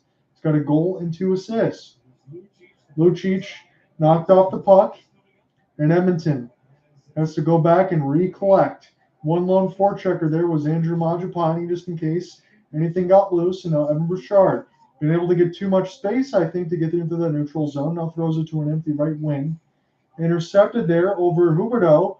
And now here's a chance for the Oilers if they can find it. The Flames just need to get this out right now as it eluded Mackenzie Weegar. But unfortunately for the Oilers, they didn't have anyone back to check up on that blue line side. Now Kyler Yamamoto centered this one near the right face-off dot. And now the Oilers once again cannot hold on that blue line. They don't have 2 defenders back there to pinch. Off the backhand now. Kept in. This is Ryan McLeod going back there to Yamamoto. Picked up by the Oilers now as Devin Shore tries to get this now with Fogle. Try to get taken away was Fogle. Hannafin got a piece of it. Now it's 6:10 left to go in the third. 1 goal lead here for the Flames. The Oilers have got the last 2 in the second period. No goals here right now in the third, although there's tons of time left with 6 minutes. Kel Backlund trying to pry this loose. They get this across the red line to the Flames, and Dylan Dubé was the lone forechecker here. As the Oilers trying to make something happen left to right across the radio dial, Connor McDavid lost it. Huberdeau trying to spin. It falls back to Vladar. He's going to just hold, make sure nothing gets a little crazy there. 5:44 left to go in this third period. We're going to get immediate timeout. 5:44 left. It's a 1-goal game. Flames nursing a 4-3 lead.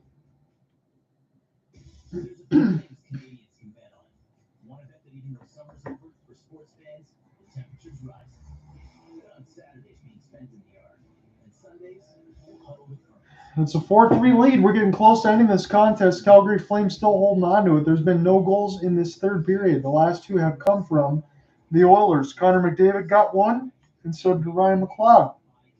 Lost from the second period. I don't think Cooper Hopkins was able to join me here for this contest, but that's okay.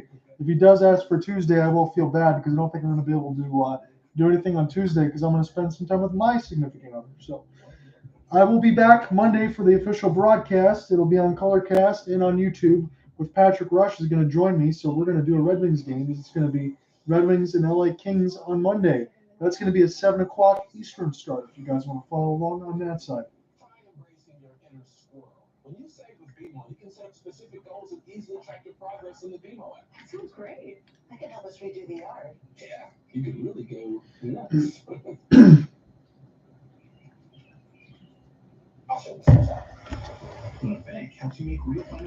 Because tomorrow I'm having to do the football stuff, and again, there's no hockey games. But tomorrow, I got to always take care of those write-ups. Get that done. So next broadcast will be Monday for the Wings and Kings with Patrick Rush.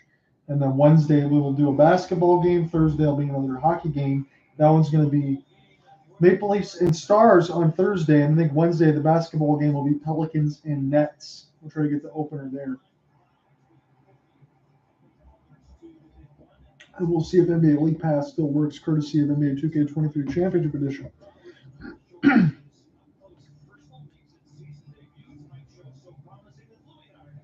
We're going to get back into the official action right now. It's late in the third period. The Calgary Flames still holding on to a 4-3 lead. The Oilers were able to cut into that a little bit in the second period. All 4 goals for Calgary were scored in the first. Nazem Kadri trying to win a defensive zone faceoff against Connor McDavid, and he does so. That was a huge time for that here for Calgary, but the puck is not cleared. Zach Hyman, former U of M Wolverine, will settle this around for Tyson Barrie. It's pinballed out in front, trying to get picked up by Hyman. Kadri trying to join in near the right dot just to help the Flames to get this out, and now they do. Dylan Dubé will try to check this in deep, but now here's a chance. Hyman try to get picked up now as this goes to Leon Draisaitl. Connor McDavid will get this toward the blue line side. Tyson Berry tried to pick it up. Tyson Berry to the screen, and it bounced back and across the red line as the Flames can kill some much-needed time. 5 minutes left to go. Kevin Rooney with a wrist shot. It gets sticked aside there by Stuart Skinner. Again, he's not giving up a goal in this game. Jack Campbell was pulled after giving up 4 in the first. Stuart Skinner's been perfect. Picked up now, Dylan Dubé. Trying to spin this around the kick plate now. Calgary's got it with Milan Lucic. Gets back to Kevin Rooney now.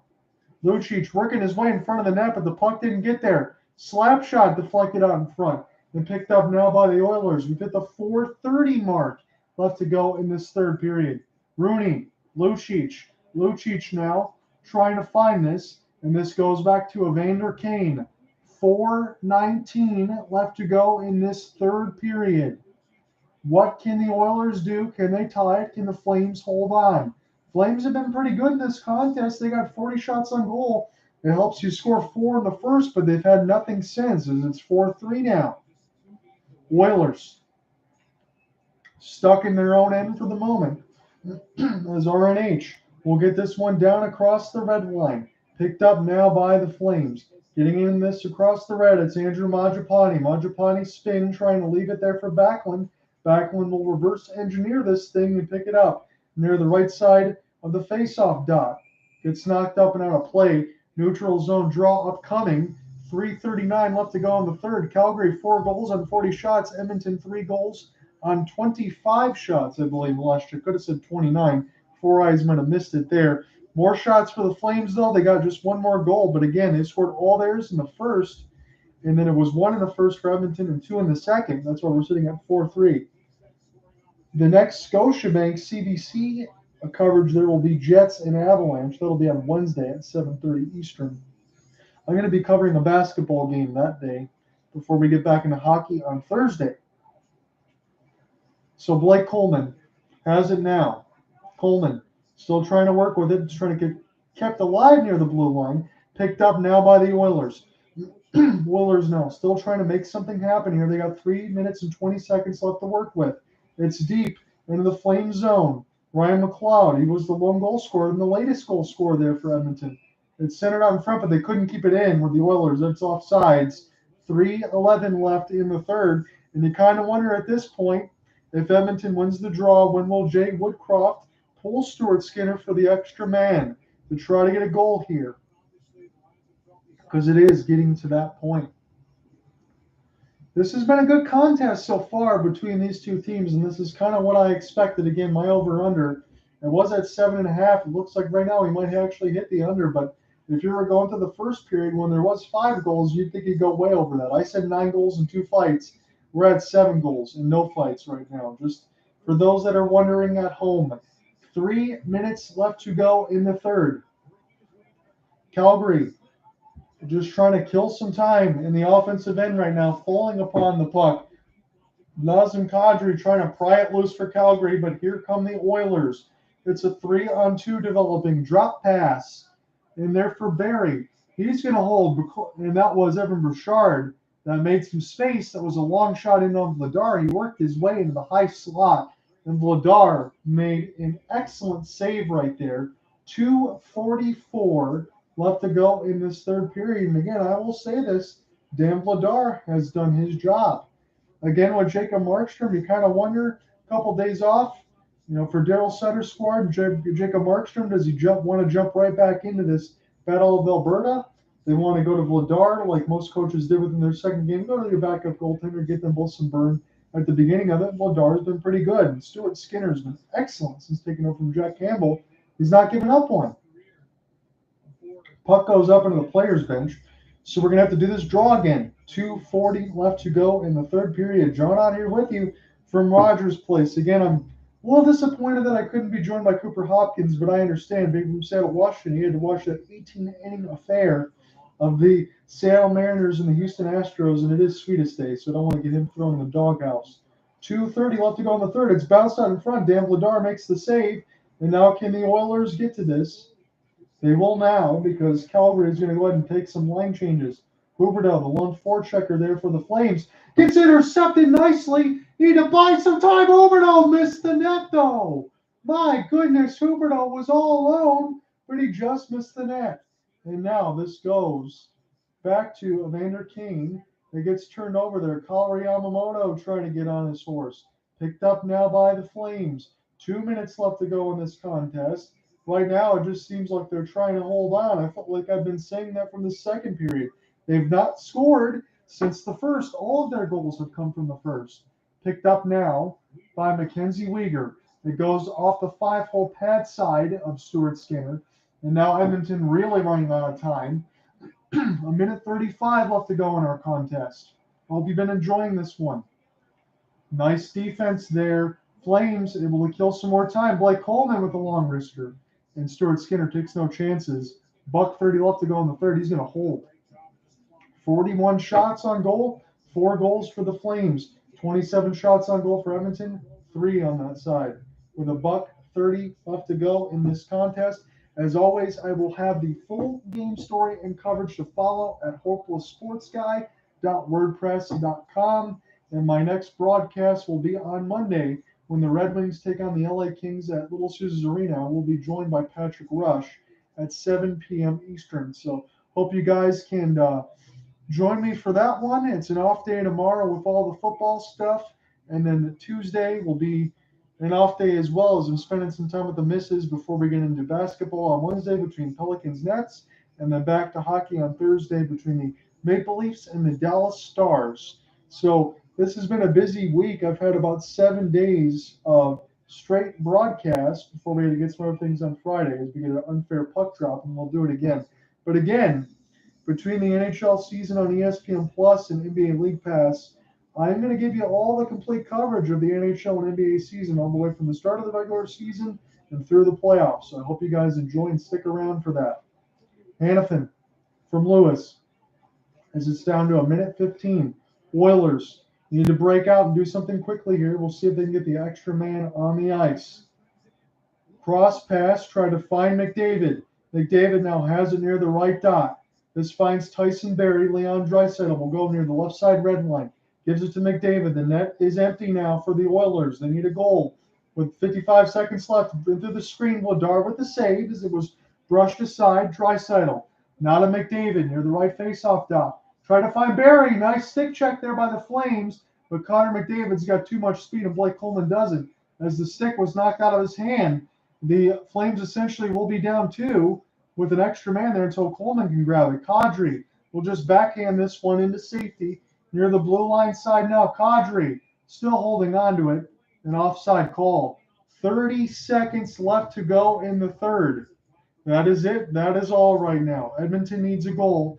Calgary trying to make their 4-1 lead hold up that they had after 1.